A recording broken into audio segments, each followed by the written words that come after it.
The spoon was wrong. Emmeline Rookwood knew it before she touched the scale, before she compared the marks, before Septimus Frobisher smiled, as though certainty were a courtesy he had been born possessing. It lay on green baize beneath the tall windows of Chedworth House, one dessert spoon among a dozen, arranged for inspection before the family plate was entered into a charitable exhibition catalogue. Morning light caught the crest engraved at the handle's end, the Bridgeman arms polished to a brightness that would have satisfied anyone who valued appearance above truth. Emmeline did not. She lifted the spoon by its stem, turned it once, and felt the first unease settle behind her ribs. This one is not to be entered as authenticated sterling. Across the plate-room table, Frobisher's smile barely altered. He was a handsome man in the polished, forgettable way of expensive shop fronts, every gesture measured and every cuff immaculate. Miss Rookwood, I don't think a variation in finish warrants alarm. I did not say it warranted alarm. She set the spoon beside two others from the same tray. I said it does not warrant authentication. Mrs. Bellamy, the Chedworth housekeeper, stood near the locked plate cupboard, with a ring of keys at her waist. She said nothing, but her eyes moved from the spoon to Frobisher. The crest is correct, Frobisher said. The pattern is correct. The service has belonged to Chedworth for years. Ownership does not determine composition. You are being very exact. That is what I was retained to be. The door opened before he could answer. Giles Bridgeman, Duke of Chedworth, entered without the small procession Emmeline had expected from a man of his rank. He wore mourning clothes of dark wool, carried no papers, and looked first at the table rather than at the people around it. Have I interrupted a rebellion? His tone was dry enough that Mrs. Bellamy almost smiled. Frobisher answered first. Nothing so dramatic, Your Grace. Miss Rookwood has found a spoon she dislikes. Emmeline looked at Giles. I have found a spoon I cannot authenticate. That brought his attention fully to her. He was 38. She had been told, though there was little softness in his face, to suggest an age easily guessed. His expression held the quick amusement of a man accustomed to understanding a room before everyone else had finished entering it. That sounds less like dislike and more expensive, only if the spoon proves to be what it appears not to be. Frobisher exhaled through his nose. Your Grace, this service has been handled by reputable men for years. And Miss Rookwood, Giles asked, was hired to examine it. He looked at Emmeline again. What do you require? The question surprised her enough that she nearly glanced behind herself. Time, access to the remaining pieces. No polishing, packing, or substitution while the examination is incomplete. Done. Frobisher's head turned sharply. Your Grace, the catalogue schedule is already tight. Then the schedule may acquire patience. Giles moved closer to the table, stopping on the opposite side from Emmeline. What is wrong with it? Possibly several things. Possibly none that I can yet prove. That is an inconvenient answer. Accurate answers often are. His mouth shifted, not quite a smile. So I am learning. She expected him to pick up the spoon. He did not. Instead, he waited for her to continue. Emmeline turned the piece again under the light. The surface finish is too uniform in places where older sterling usually shows more varied wear. The devices beneath the crest resemble marks, but I would not call them legitimate hallmarks without closer examination. The balance in the hand is also wrong. Balance, weight distribution. Frobisher gave a soft laugh. We are now judging silver by instinct. Emmeline placed the spoon down. No, instinct tells me where to look. Evidence tells me whether I am right. Giles's gaze held hers for a beat longer than courtesy required. The room seemed to narrow around that look, not warmly, not yet, but with a new and unwelcome awareness. He was not merely amused anymore. He was listening. Emmeline broke the gaze first and reached for her notebook. "I will need the plate-room records if there are any older waits." "Mrs. Bellamy can arrange them," Giles said. "And the spoon? It remains here. Then it remains here." He turned to Frobisher. "Nothing from this tray leaves the room until Miss Rookwood has finished." Frobisher bowed. "As you wish, Your Grace." The words were correct. The expression beneath them was not. Emmeline noticed that too.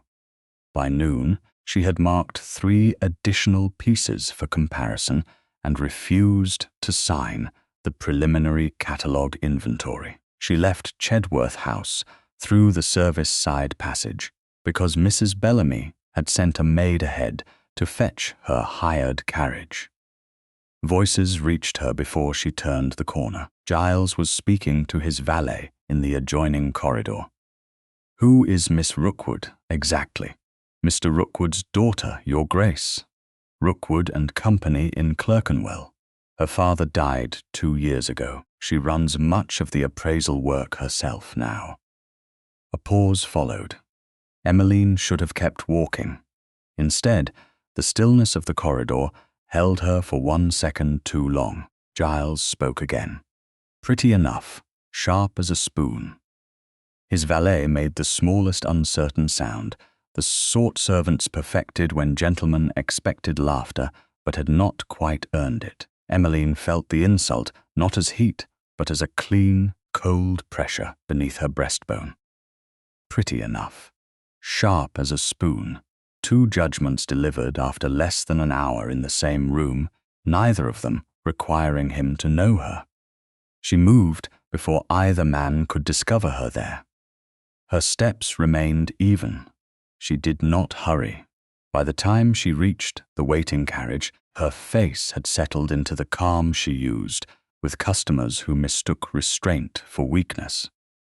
Clerkenwell was louder than Mayfair when she returned, honest with hammering, wheels, shouted deliveries, and the metallic scent that lived permanently in the rooms of Rookwood and Company. She entered through the front, answered 2 questions from the clerk, corrected an apprentice's label, and only then went into the rear office. The old black leather case waited in the lower drawer of her desk. Its corners were rubbed pale. She opened it carefully. Inside lay her father's folding pocket balance, brass and steel, small enough to travel and precise enough to shame a careless man. Mr. Rookwood had first taught her to use it when she was 14. He had placed a broken spoon in one hand and the balance in the other. "Never let the crest persuade you before the weight does," he had told her. "A coronet adds nothing to a scale." Emmeline unfolded the balance and tested its movement. Smooth, true. Unimpressed by dukes, the memory steadied something in her that anger had not. She opened her Chedworth notes and wrote the date at the top. Suspect dessert spoon. Crest consistent. Marks questionable. Finish inconsistent with expected age. Further comparison required. Then, beneath the preliminary inventory line Frobisher had expected her to sign, she wrote 2 words with deliberate care, not authenticated. She let the ink dry before folding the balance back into its worn case. The beam settled into place, the tiny pans beside it. Emmeline closed the lid, returned the case to her satchel, and fastened the strap. Tomorrow she would go back to Chedworth House. She would examine the spoon, the service, and the records. The Duke could keep his wit. She intended to keep her judgment. By 10 o'clock the next morning, Emmeline had already decided that the most useful thing about returning to Chedworth House was that she no longer expected fairness from the Duke. It made observation easier. She entered the plate room with her satchel at her side, her notebook under one arm, and the memory of his voice placed firmly where it belonged, behind the work. Mrs. Bellamy had arranged the disputed tray exactly as Emmeline had left it. The suspect dessert spoon remained in its place among the others, untouched, and a small paper label marked the 3 additional pieces Emmeline had set aside for comparison. Nothing had been polished, nothing had been packed. Giles had kept that part of his word. Septimus Frobisher was already present. So was a woman Emmeline had not met, dressed in dove-grey silk with a narrow band of black velvet at the throat and the composed expression of someone accustomed to rooms making space for her before she asked. "Miss Rookwood," Giles said from beside the long table. "Lady Minerva Pomeroy." Emmeline inclined her head. "Lady Minerva." "Miss Rookwood." Minerva's gaze moved over Emmeline's plain dark dress, her gloves, and the satchel she carried. The inspection was brief enough to remain polite and complete enough not to be mistaken for anything else. "I understand you have delayed the Chedworth contribution. I have delayed my authentication of several pieces." "That sounds very nearly the same thing. Only if the exhibition requires my name more than it requires accurate silver."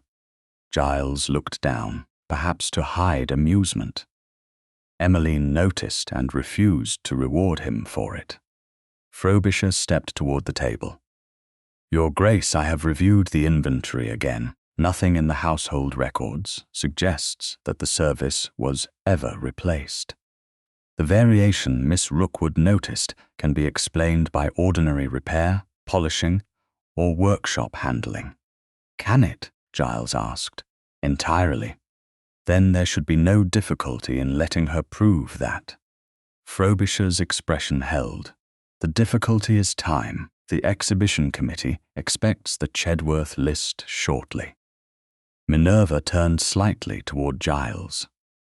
"There is also the matter of proportion. An old house need not be made ridiculous because one tradeswoman has reservations about the finish on a spoon." The room went quiet. Emmeline felt the insult land with less force than the one she had heard the day before. Perhaps because Minerva had offered it to her face. Perhaps because familiarity reduced surprise, she opened her notebook.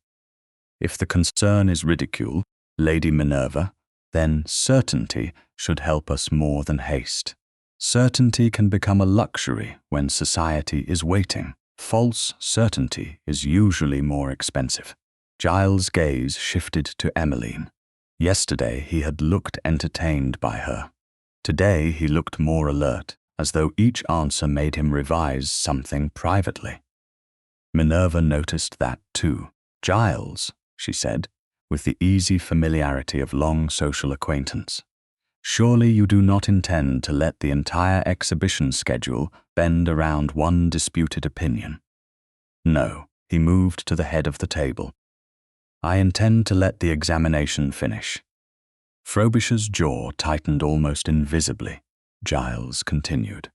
"Miss Rookwood was hired because she knows more about this work than I do. If I wanted agreement, I could have hired a mirror." Minerva's brows rose. "How democratic of you." "Hardly. I am paying for expertise." "It would be wasteful not to use it." Emmeline looked up before she could stop herself. Giles met her eyes. The look lasted perhaps 2 seconds. It should have been nothing. Instead, she became aware that he was waiting for her reaction, not Minerva's, and that awareness unsettled her more than his wit did. She dropped her attention to the tray. "May I begin?" "Please." The morning narrowed to metal marks, weight in the hand, and comparison. Emmeline did not use her father's balance yet. She wanted first to establish visual and tactile differences, without allowing anyone to claim that one instrument had dictated her conclusion. The suspect dessert spoon remained the clearest anomaly, but 2 others from the tray shared its unnaturally even surface, and a slight lack of weight toward the bowl. A fourth piece seemed older and heavier, closer to what she expected from genuine sterling of the service's presumed period. "There," she said. Giles came nearer, but stopped on the opposite side of the table. "What am I seeing? Not proof. A pattern." She placed the pieces in two groups. "These three share a similar finish and balance. This one does not." Frobisher leaned in. "Because that piece was used more frequently." "Possibly." "You concede it." "I concede possibilities until evidence removes them." Minerva gave a small smile. "That must make conversation exhausting." "Only dishonest conversation." Giles coughed into his hand. This time Emmeline saw the smile before he suppressed it. She should not have cared, yet when she returned to the spoon, she became aware that he was still watching her. Not the silver. Her. His attention rested on the movement of her fingers as she turned one handle toward the light, then on her face when she compared the marks. Emmeline looked up. Giles had the grace to appear caught. Something changed between them in the quiet second that followed. Not trust. Certainly not forgiveness. But the man who had dismissed her sharpness yesterday was now observing the precision with which she worked, and neither of them could pretend otherwise. Emmeline raised one eyebrow. "Your Grace? Nothing. Then I recommend watching the spoon." A flicker of laughter reached his eyes. Sound professional advice. Minerva's expression cooled. Frobisher looked from one to the other and seemed to dislike what he saw. Emmeline returned to her notes. "Mrs. Bellamy, do you know whether the plate room keeps older weight records, not the current inventory? Earlier books?" The housekeeper nodded slowly. "There are plate books in the household records, miss.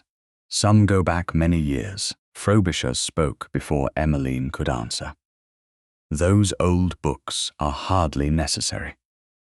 Household weights were often inconsistently recorded." "Then inconsistent records will tell me that," Emmeline said, "and consistent records may tell me something else. The present service is here before you." "Yes, I would like to know whether it weighs what the earlier service weighed," Minerva sighed. "We shall next be examining the spoon's childhoods." Giles turned toward Mrs. Bellamy. "Can the books be brought?" "Yes, Your Grace." "Then bring them." Frobisher stepped forward. "Your Grace, before this becomes a general excavation of every household account, may I remind you that I have handled Chedworth plate for years without complaint?" Giles looked at him. "That is not evidence either." The answer was quiet, and for the first time Emmeline saw the smooth confidence leave Frobisher's face by a fraction. "I am not accusing you of anything," Giles continued, "nor is Miss Rookwood, as far as I can tell, but you seem remarkably interested in ending a question she has barely begun." Frobisher straightened. "I am interested in protecting the reputation of the house. That is my responsibility." The room cooled. Giles's tone did not rise. It did not need to. "Miss Rookwood's responsibility is the plate. I should prefer that neither of us perform the other's work." Minerva looked at him sharply. "You are placing extraordinary confidence in someone you met yesterday." Giles glanced at Emmeline, then back to Minerva. "No, I am placing confidence in the reason she was hired." The distinction struck Emmeline harder than praise would have. He was not declaring her right. He was refusing to make rank the instrument that stopped her from finding out. That was better. Not enough to erase what she had heard, but better. Mrs. Bellamy returned with a narrow leather-bound volume and a second book beneath it. Dust had settled along the edges despite careful storage. Emmeline felt her attention sharpen. Frobisher did not look irritated now. Irritation would have been easier. Instead, his gaze fixed on the older volume as Mrs. Bellamy laid it on the green baize. Something careful entered his face, something measured. Emmeline rested her fingertips beside the cover without opening it. "Your Grace, I will need time with these records. You have it." Giles looked toward Frobisher. "And until Miss Rookwood is finished, no disputed piece is to be removed, replaced, polished, packed, or sent anywhere. Not by you, not by anyone acting for you." Frobisher bowed. "Of course, Your Grace." His voice remained smooth. His eyes did not. Emmeline opened the first plate book. The pages smelled faintly of dust and old leather. Dates, counts, weights, repairs. Enough detail to make accident possible. Enough detail, perhaps, to make something else visible across the table. Frobisher was no longer watching her. He was watching the records. On the third morning, Emmeline returned to Chedworth House, carrying her father's pocket balance in its worn black case, and a determination to let the metal embarrass whoever deserved it. Mrs. Bellamy had already unlocked the plate room. The disputed dessert tray remained exactly where Giles had ordered it kept, each questionable piece separated under Emmeline's paper labels. The older plate books from the previous day lay closed at one end of the green baize table. Giles stood near the window with a genuine serving spoon in his hand, studying it with the concentration of a man who had recently discovered that owning an object did not mean understanding it. He set it down as Emmeline entered. "Mrs. Bellamy tells me this one has never caused anyone distress. Silver is rarely responsible for the distress it causes." His mouth moved. "I am beginning to suspect you rehearse these answers on the journey from Clerkenwell. That would imply Your Grace is predictable." Mrs. Bellamy lowered her eyes, though not before Emmeline saw amusement there. Giles looked almost pleased. "A dangerous accusation. Shall we begin?" Emmeline removed her gloves, opened her satchel, and took out the black case. Giles recognized it at once. "Your instrument from yesterday, my father's." She unfolded the small brass and steel balance with practiced care. "It is useful for comparison, not judgment by itself, because weight cannot tell you everything." "Exactly." She placed the unquestionably genuine serving spoon beside one of the disputed dessert spoons. Even before measurement, the differences became clearer when the two pieces shared the same light. The serving spoon showed the small variations of old sterling, honestly used and maintained. Its legitimate marks were distinct despite age. The dessert spoon carried the Bridgman crest, convincingly enough at the handle, but the devices beneath it lacked the form and clarity expected of proper hallmarks. Giles leaned closer without touching either piece. "Those marks are meant to resemble hallmarks. They may be meant to suggest legitimacy to someone who does not examine closely. That sounds almost worse. Only if intent is proved. At present I can prove appearance, not motive." Giles gave her a thoughtful look. "You are remarkably reluctant to accuse a man you plainly distrust." Distrust is not evidence either. That silenced him for a moment. Emmeline suspended the genuine spoon and adjusted the balance.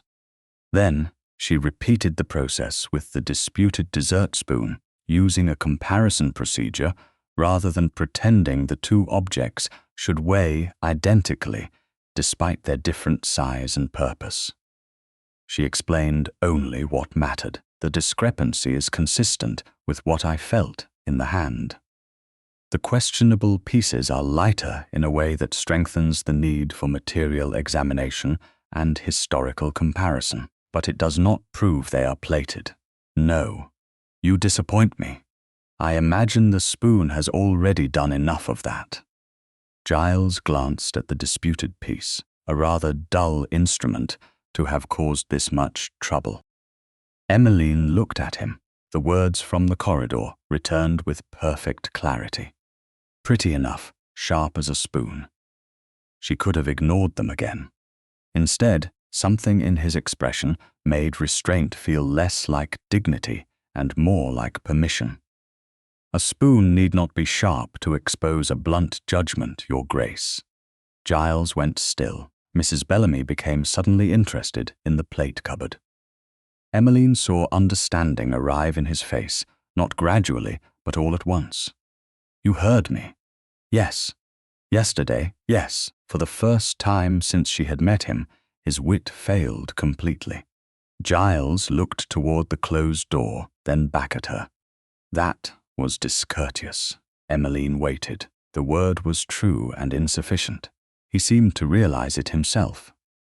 No, he said, it was worse than discourteous. I judged you after an hour and dressed the judgment as a joke because I thought being amused made me clever. She had not expected accuracy from his apology. It unsettled her more than defensiveness would have. You knew almost nothing about me. I know, and yet you felt qualified. Yes, his gaze remained steady. I am sorry. Emmeline could have punished him. Part of her wanted to. Instead, she turned back to the table. Then do better with the next judgment. Giles exhaled, almost a laugh, but not quite. That seems fair. It is more generous than the spoon. That earned the smallest smile from him, but neither of them used it to erase what had happened. Emmeline reached for the balance. At the same moment, Giles moved to steady its narrow stand as one of the tiny pans shifted. Their fingertips touched.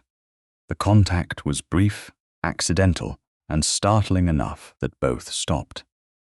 Giles's hand remained still beneath hers for a fraction of a second. Emmeline became aware of the warmth at the tips of her fingers, of how close he stood, of the fact that he was no longer smiling. His eyes lifted to hers. Something passed between them that had nothing to do with silver and could not yet be called trust. She withdrew first. Giles removed his hand immediately. Forgive me. There is nothing to forgive. Her voice sounded more composed than she felt. She finished the comparison, folded the balance carefully, returned the beam and tiny pans to their proper places, closed the black leather case, and put it back inside her satchel. The object remained hers, safely where it belonged. Now the records, she said. Mrs. Bellamy brought the first plate book forward. Emmeline opened to entries from the late 1840s. The handwriting varied by steward, but the method did not. Formal services were recorded by count. Important groups were weighed collectively before repair and again upon return. The figures were not perfectly regular, yet they formed a pattern clear enough to trust. Giles stood opposite her, reading upside down where he could. They were remarkably thorough. Until they were not. She turned several pages. 1850, detailed weights, 1851, counts and return weights, early 1852, the same.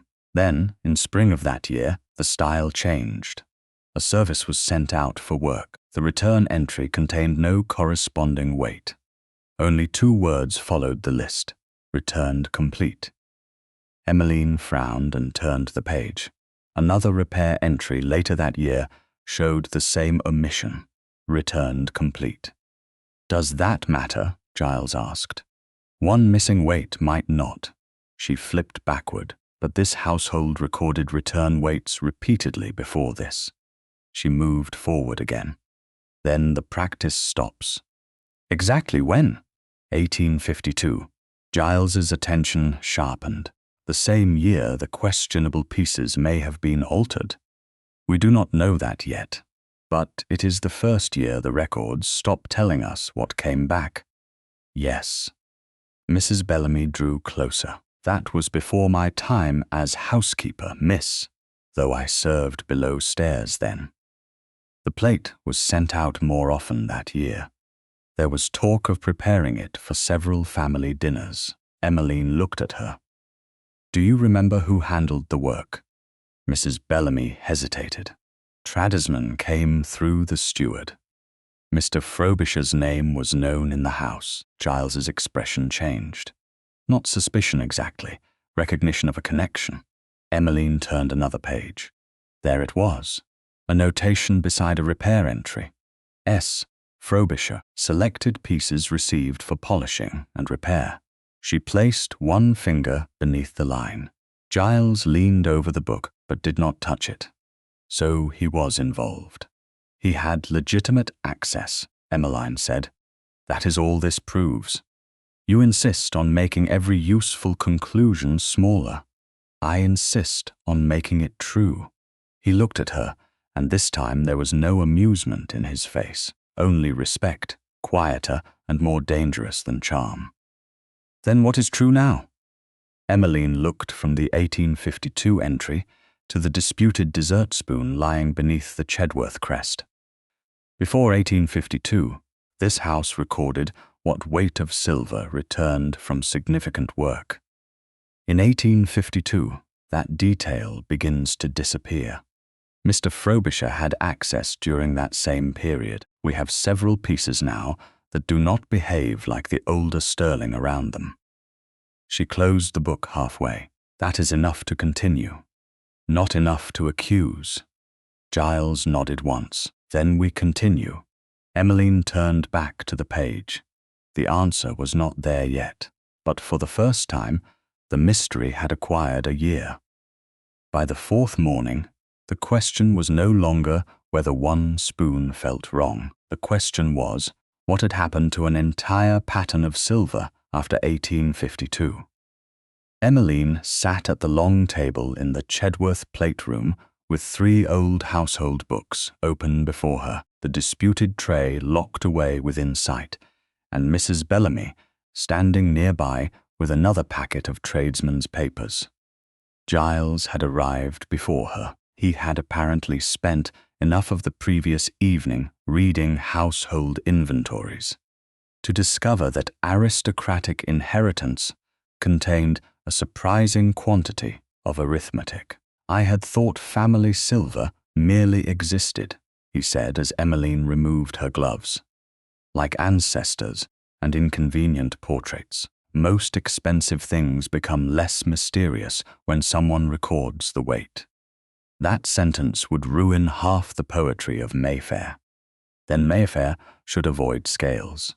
Giles smiled, but Emmeline was already turning to the first book. She had copied the relevant figures from the previous day and arranged them by year. The pattern was clearer now.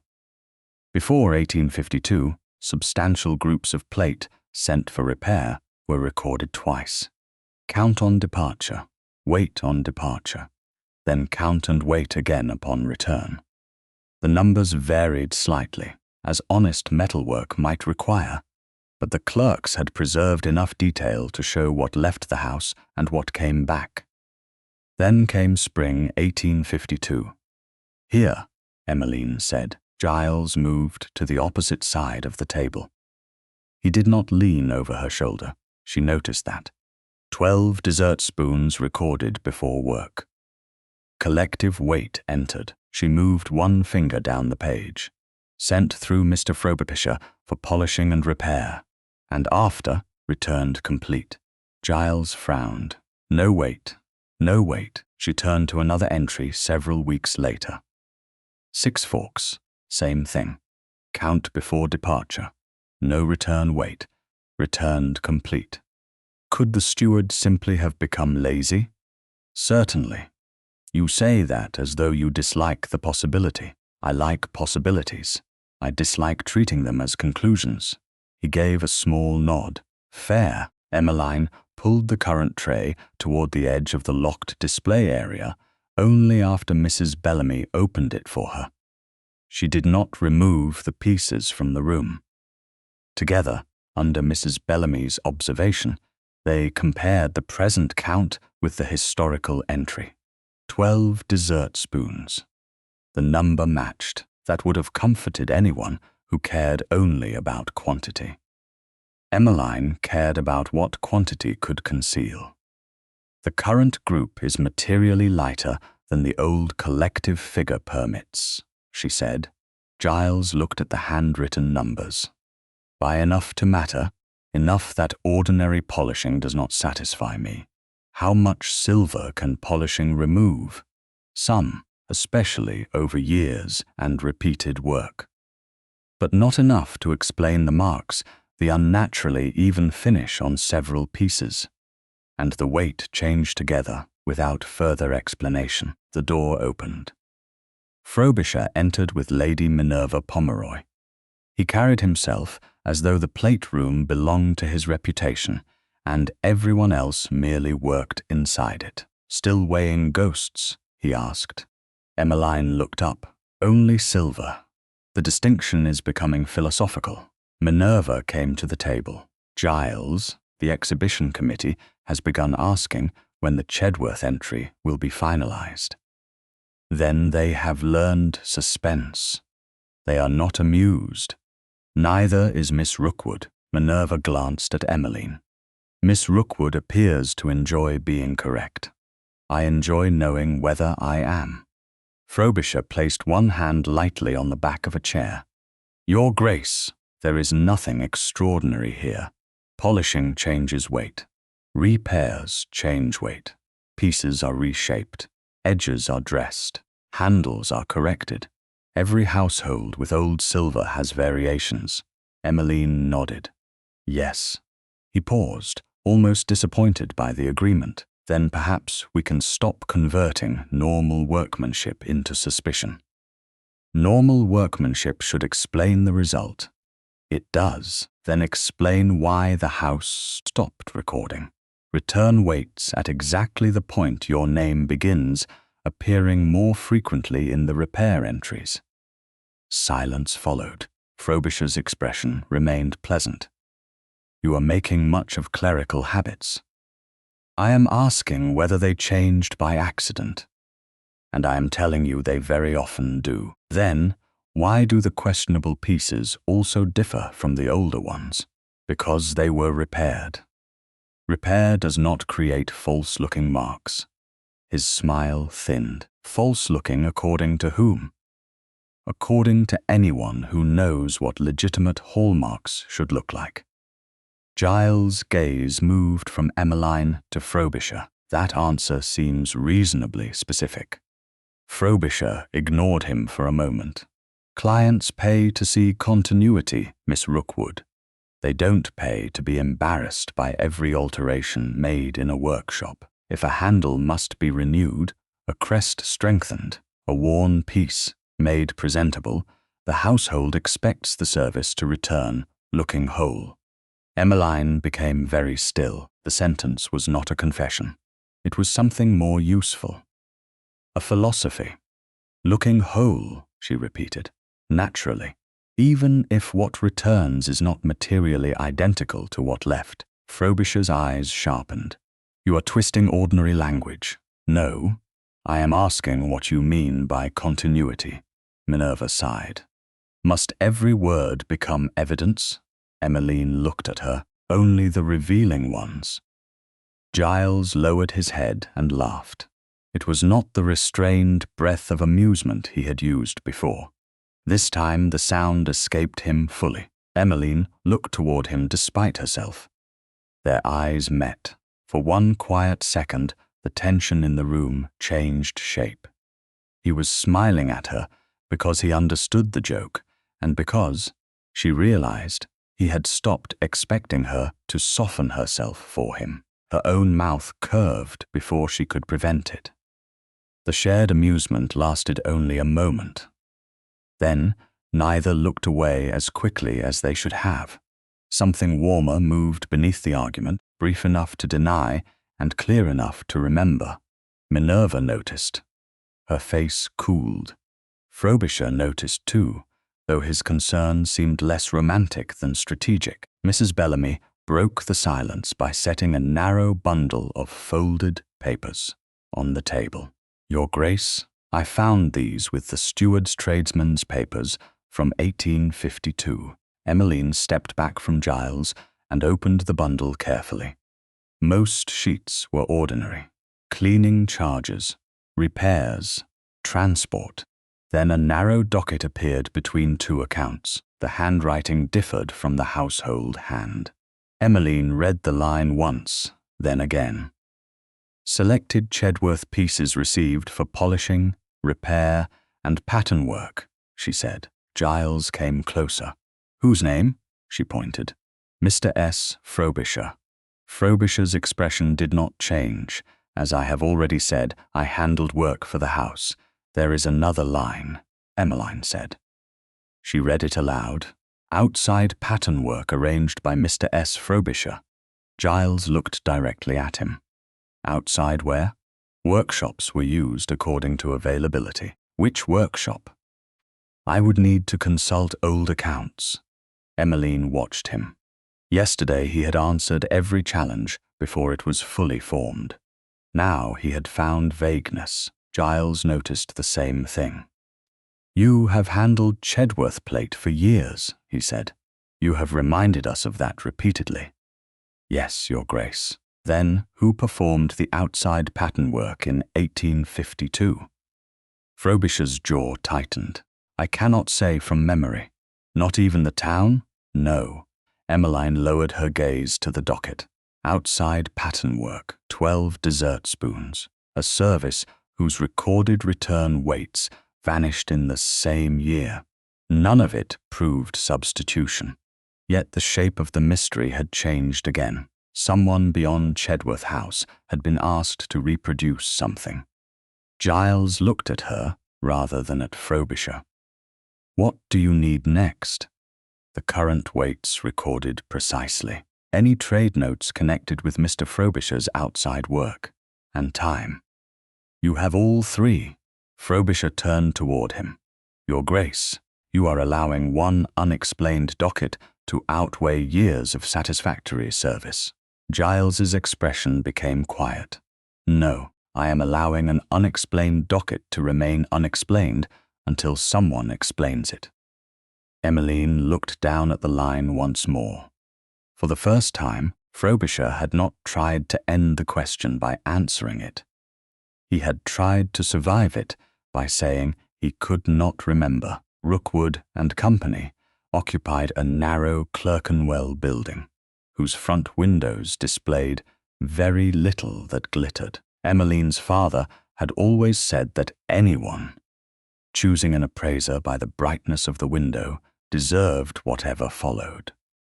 On the 6th morning of the Chedworth inquiry, the workshop smelled of metal polish, warm coal, paper, and the faint acidic trace of substances used in careful cleaning. An apprentice stood at the rear bench, sorting wrapped pieces by ticket number.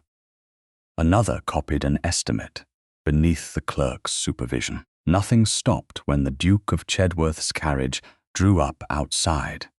Though both apprentices became extremely interested in work they had previously considered routine. Giles entered alone. His liveried servant remained beside the carriage, where anyone passing could see that the call was proper and conducted in business hours. Emmeline looked up from the front counter. Your Grace, Miss Rookwood. He removed his hat and waited rather than walking farther into the shop. That small restraint did not escape her. You wished to see the trade notes connected with 1852. If they are available. Some are. She came around the counter. They are my father's notes, not Chedworth records, so they may tell us what was discussed in the trade. They do not prove that any work was actually commissioned. You have become remarkably skilled at disappointing me before showing me anything interesting. It saves time. His mouth curved. Then I am prepared to be disappointed efficiently. Emmeline led him through the rear workshop. Giles looked around without touching anything. Wooden shelves held fitted cases, pattern books, wrapped candlesticks, broken handles awaiting repair, and small boxes marked with household names. The work was not elegant in the way Chedworth's plate room was elegant. It was useful. Scratched tables carried decades of honest labor. People moved because Emmeline asked them to move. Questions came to her. Decisions stopped at her desk. Giles seemed to notice. "You run all this?" "Yes. Your valet told me you did much of the appraisal work." He neglected to mention that everyone in the building appears to wait for your judgment. "Your valet has never had to meet payroll." Giles glanced at her. "Another deficiency in my education." She brought him to the rear office, where a high shelf held several of her father's old ledgers. The pocket balance remained downstairs in her satchel, safely in its black case. She did not need it for paper. Emmeline took down a narrow volume dated 1852 and opened it on the desk. "My father copied useful trade information even when it did not concern one of our commissions. Names, workshops, unusual materials, reliable carriers. It helped him remember who could do what." Giles leaned over the opposite side of the desk. "And Mr. Frobisher appears. Once in a note that interested me after yesterday." She turned several pages and pointed to a compact entry in her father's hand. "Read it." Giles did. His expression changed as the line sharpened into meaning. S. Frobisher seeking outside white metal pattern work. 12 dessert pieces. Crest pattern supplied. Birmingham manufacture recommended. He looked up. 12. The Chedworth tray contains 12 dessert spoons and white metal. A trade term broad enough to require caution. Could it mean plated goods? It could. Emmeline rested one finger beside the entry. It could also mean an alloy intended for another purpose. This note does not say silver plate. It does not say Chedworth. It does not say an order was placed. It records that Frobisher was seeking outside manufacture for 12 dessert pieces using a supplied crest pattern at exactly the time Chedworth sent 12 dessert spoons through him. Yes, Giles went quiet. The lack of wit was becoming more familiar in him when something mattered, so the possibility is no longer merely that our spoons were altered. No, they may have been reproduced. Possibly. And the originals? We do not know. She closed the ledger halfway. That question matters more than any theory we can invent. Giles looked around the office again, at the shelves, the account books, the worn desk, polished by years of sleeves. Did your father teach you to work this way? He taught me to distrust attractive answers, a principle I have personally tested. Emmeline allowed herself the smallest smile, repeatedly. Cruel, accurate. She reached for a packet of older correspondence tied with faded tape. There is one more thing. My father sometimes kept circulars from manufacturers he considered reliable. The packet held notices, price lists, and trade letters. Near the bottom, Emmeline found a small sheet referring to a Birmingham concern specializing in white metal wares and plated goods. The firm's name had been abbreviated in her father's hand and further blurred by age. "Can you read that?" Giles asked. Not confidently. The first letters look like B and R or B and K. If I guess now and guess wrongly, we waste days. You are very devoted to making certainty difficult. Certainty usually survives better when made difficult. He accepted that without argument. The sheet proved only that her father had known of Birmingham manufacturers capable of producing the kind of goods Frobisher had sought. It did not identify which one had taken his business. Emmeline returned the paper to the packet. There are storage bundles upstairs. He kept older correspondence there. Nothing may help, but we should check before deciding the trail ends here. The staircase at the rear of the workshop was narrow enough that two people could not comfortably take the turn together. Emmeline went first. Halfway up, the step curved sharply around the wall. She slowed to lift her skirt clear of the edge. Giles stopped one step below her. He did not touch her. "May I?" She looked back. His arm was offered, not imposed. The question landed more deeply than the gesture deserved. Yesterday he had learned that judgment required evidence. Today he was learning that assistance required permission. Emmeline placed her gloved hand lightly on his sleeve. Yes. His arm steadied beneath her palm as she negotiated the turn. The contact lasted only several steps, proper and practical. Yet she became acutely aware of the strength beneath the dark wool and of how carefully he refrained from closing his hand over hers. At the landing, she released him. "Thank you." Giles looked at her. "For the arm? For asking?" Something in his face softened. "I am beginning to understand. There are things one should not presume simply because one can." Emmeline held his gaze for a moment, then opened the storage room door. Upstairs, they found more correspondence, but no clean manufacturer's name. One bundle contained references to Birmingham patternwork and plated wares. None tied a specific firm to Frobisher. Giles sat on the edge of a plain wooden chair while Emmeline sorted papers at the table. "Your father trusted you with all of this. Eventually, he made me earn it." She smiled faintly at the memory. "When I was 14, he gave me the balance before he gave me prices.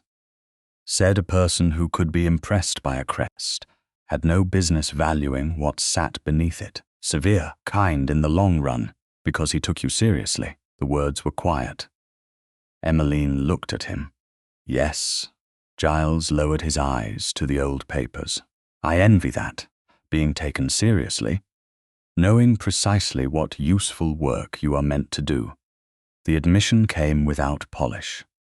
For the first time, Emmeline saw something beneath the rank that was neither wit nor authority.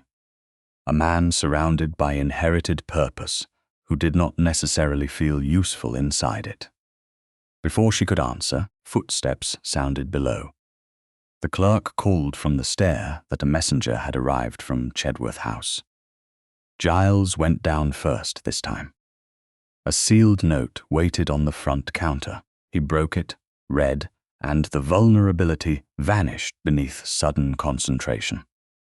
"Frobisher has produced documentary proof connected with Chedworth silver after the 1852 repairs." Emmeline's hand tightened around the back of a chair. "What kind of proof?" Giles read the line again. "A goldsmith's hall document dated 1853. He claims it shows Chedworth silver passed properly through the hall after the work." For the first time since the inquiry began, the evidence seemed to turn cleanly against her. The document was genuine, which made it far more dangerous than a lie. By noon the following day, Emmeline sat at a committee luncheon in a smaller dining room at Chedworth House, with the 1853 Goldsmiths' Hall paper lying open between herself and Septimus Frobisher. Lady Minerva Pomeroy occupied Giles' right hand. Two exhibition committee members sat farther down the table, both men old enough to have learned that confidence and accuracy often wore the same coat.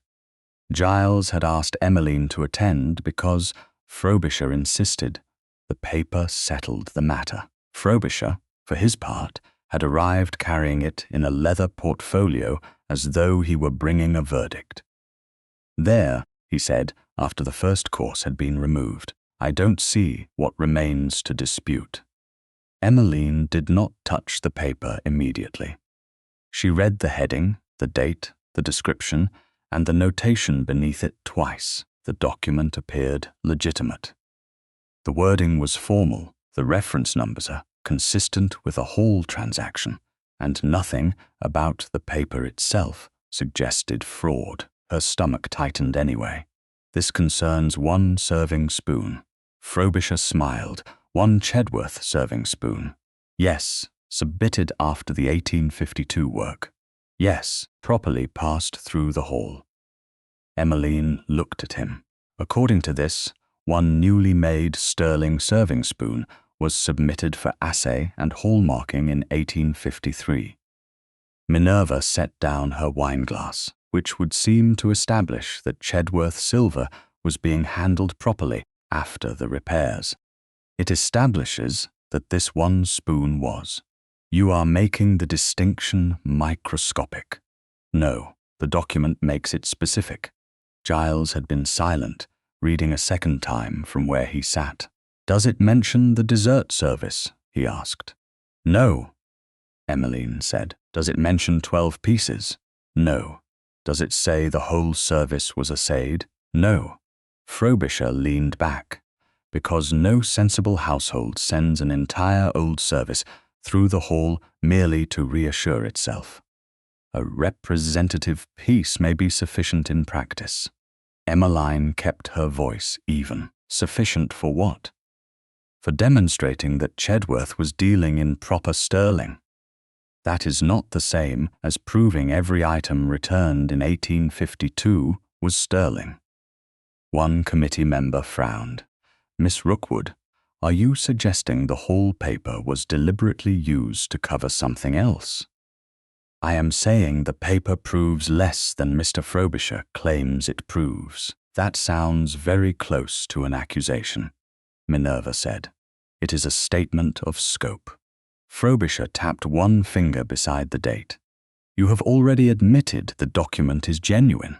Yes, then why should anyone believe your suspicion over an official record? Because the record and my suspicion are not contradicting each other. That quieted the table. Emmeline pointed without touching the sheet. The hall record refers to one newly made sterling serving spoon. The disputed objects are dessert spoons from a tray of 12. If this paper is accurate, then one genuine sterling piece was properly assayed and hallmarked. That tells us nothing certain about the material of the 12 dessert spoons now under question. Giles' gaze sharpened, so the paper may be perfectly honest, while the conclusion attached to it is not. Exactly. Frobisher's expression hardened by a degree. You are constructing deception from ordinary trade practice. I have not called it deception. Not yet. Not until I can prove intent. Minerva gave an impatient breath. And how long must everyone wait while you prove every word separately?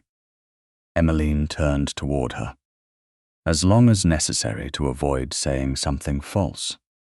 The exhibition preview is tomorrow. Then the date was badly chosen for the silver. One committee member looked down quickly to hide amusement. Giles did not bother. His smile appeared and vanished. Frobisher saw it. Your Grace, this has gone far enough. If Miss Rookwood cannot accept a legitimate hall transaction as reassurance, what exactly would satisfy her? Giles looked to Emmeline rather than answering for her. What would? The question mattered. She noticed that he had learned not to fill silence merely because rank allowed him to. Independent confirmation of the hall entry's scope, she said, and identification of the Birmingham manufacturer connected with the white metal note from 1852. How quickly? I can write today. The reply will arrive when it arrives. Minerva's mouth tightened. Society does not wait on workshop correspondence. Metal does not change because society is impatient. Giles rested one hand beside his plate. Then we verify. Frobisher looked at him. And until then, no one declares Miss Rookwood wrong. Giles's tone remained calm. Nor does anyone declare you guilty. Emmeline looked at him. The balance was fair, and she appreciated it more because it did not flatter her. After luncheon, the committee members moved into the adjoining morning room to review catalogue proofs. Emmeline remained behind long enough to gather her notes. Giles stayed near the window, waiting until the servants had finished clearing the table before speaking. "You are worried." It was not a challenge. Emmeline slipped her pencil into the folio. "About being wrong, about what being wrong would cost you." She looked at him. He had noticed more than she wanted. "If I accuse Frobisher publicly and the evidence fails, Rookwood and Company will not merely lose this commission." "How much?" "Potentially every aristocratic client who prefers a quiet error to a tradeswoman willing to name one." Giles's expression changed. "That's severe. Respectability travels quickly when it condemns someone below it. I could make it known that Chedworth still trusts you. That would be protection by your name, not restoration by mine." He absorbed that without offense. "Then I will not promise it." Something in her chest loosened. "Thank you.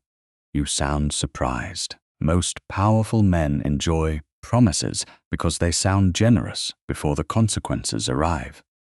Giles gave a low breath that might have been laughter. Then he became serious again. "What can I do? Let me verify the record." "Done.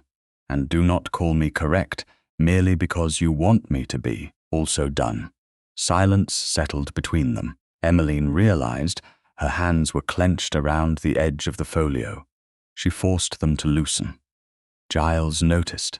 He did not reach for her. Instead, he turned one hand palm upward on the table between them. Nothing more. The gesture was so quiet that for a moment she did not understand it. "I cannot promise what the Hall will say," he said. "I cannot promise Birmingham will answer in your favor. But you needn't pretend the uncertainty costs you nothing." The offered hand remained where it was. He did not move it closer. Emmeline looked at his palm, then at his face. Yesterday he had asked before offering his arm. Today he was asking without words whether she wished to be comforted at all.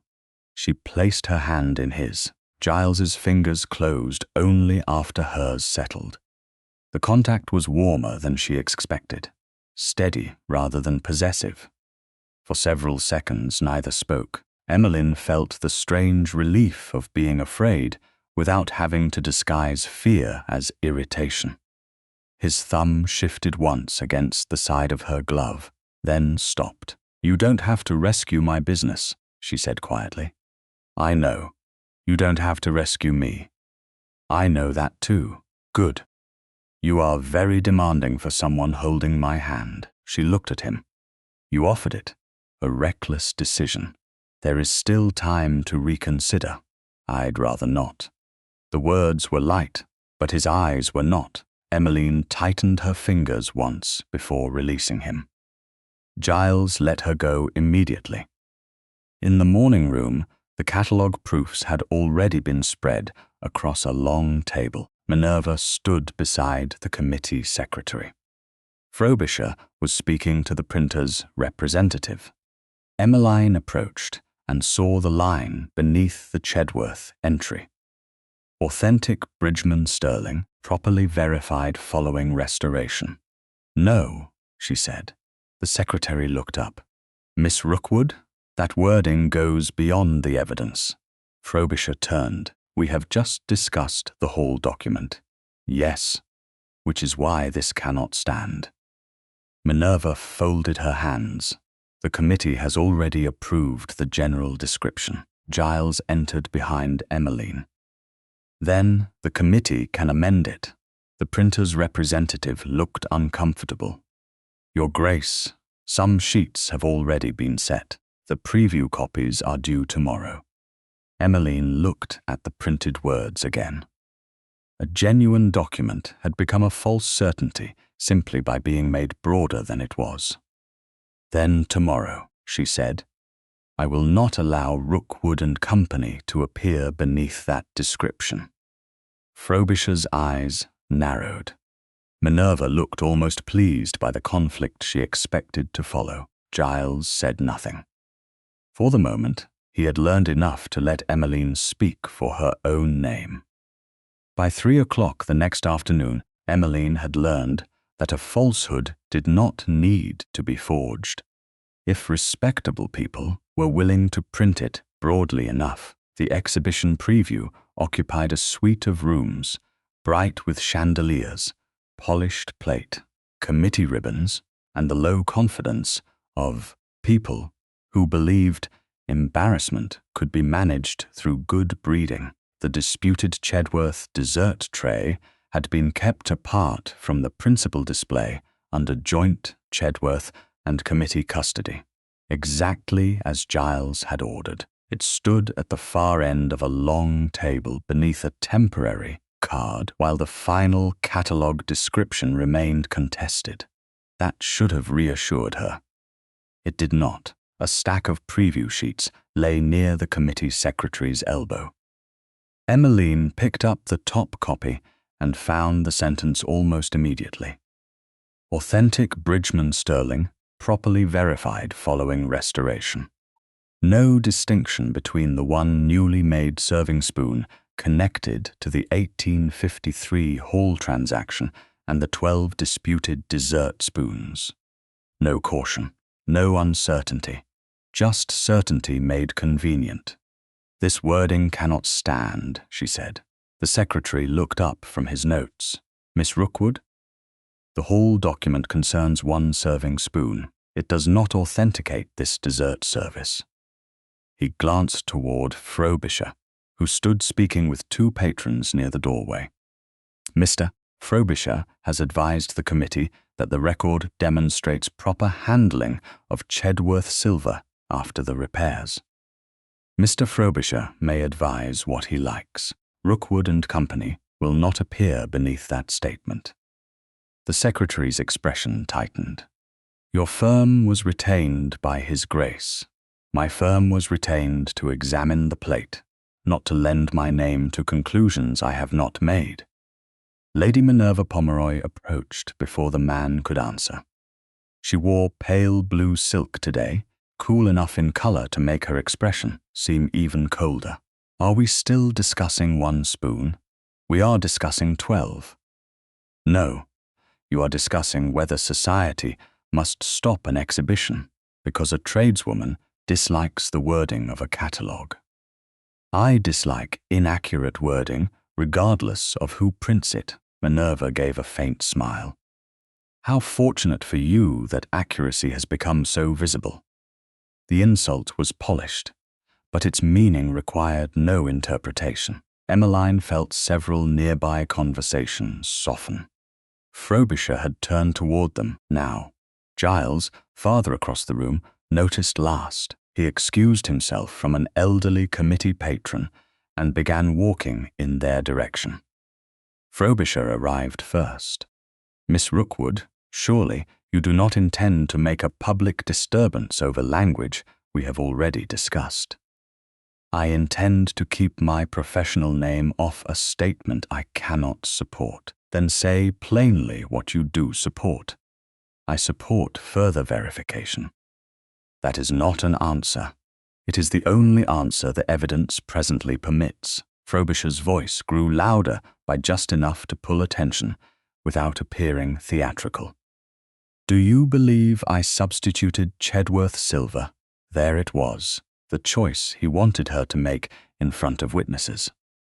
Accuse before proof was complete, and he could call her reckless. Refuse, and he could call her doubt withdrawn. Emmeline held his gaze. "I believe several Chedworth dessert spoons are inconsistent with the older sterling service. I believe the household records changed during work you controlled in 1852. I believe your hall document proves one later. Sterling serving spoon was properly submitted for assay and hallmarking. I do not believe it proves these dessert spoons are sterling. So you are not accusing me.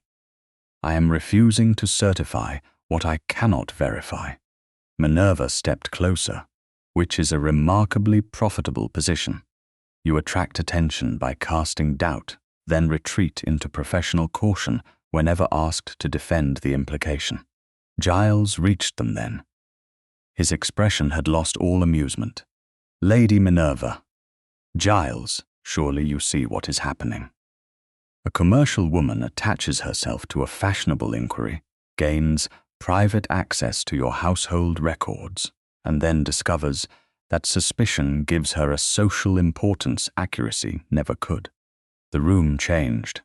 Emmeline felt it not in noise, but in posture. A gentleman near the catalogue table looked away too quickly. One of the committee ladies stopped turning a page. The secretary lowered his pen. Giles's face went cold. If you intend to insult Miss Rookwood, at least have the courage not to disguise it as analysis.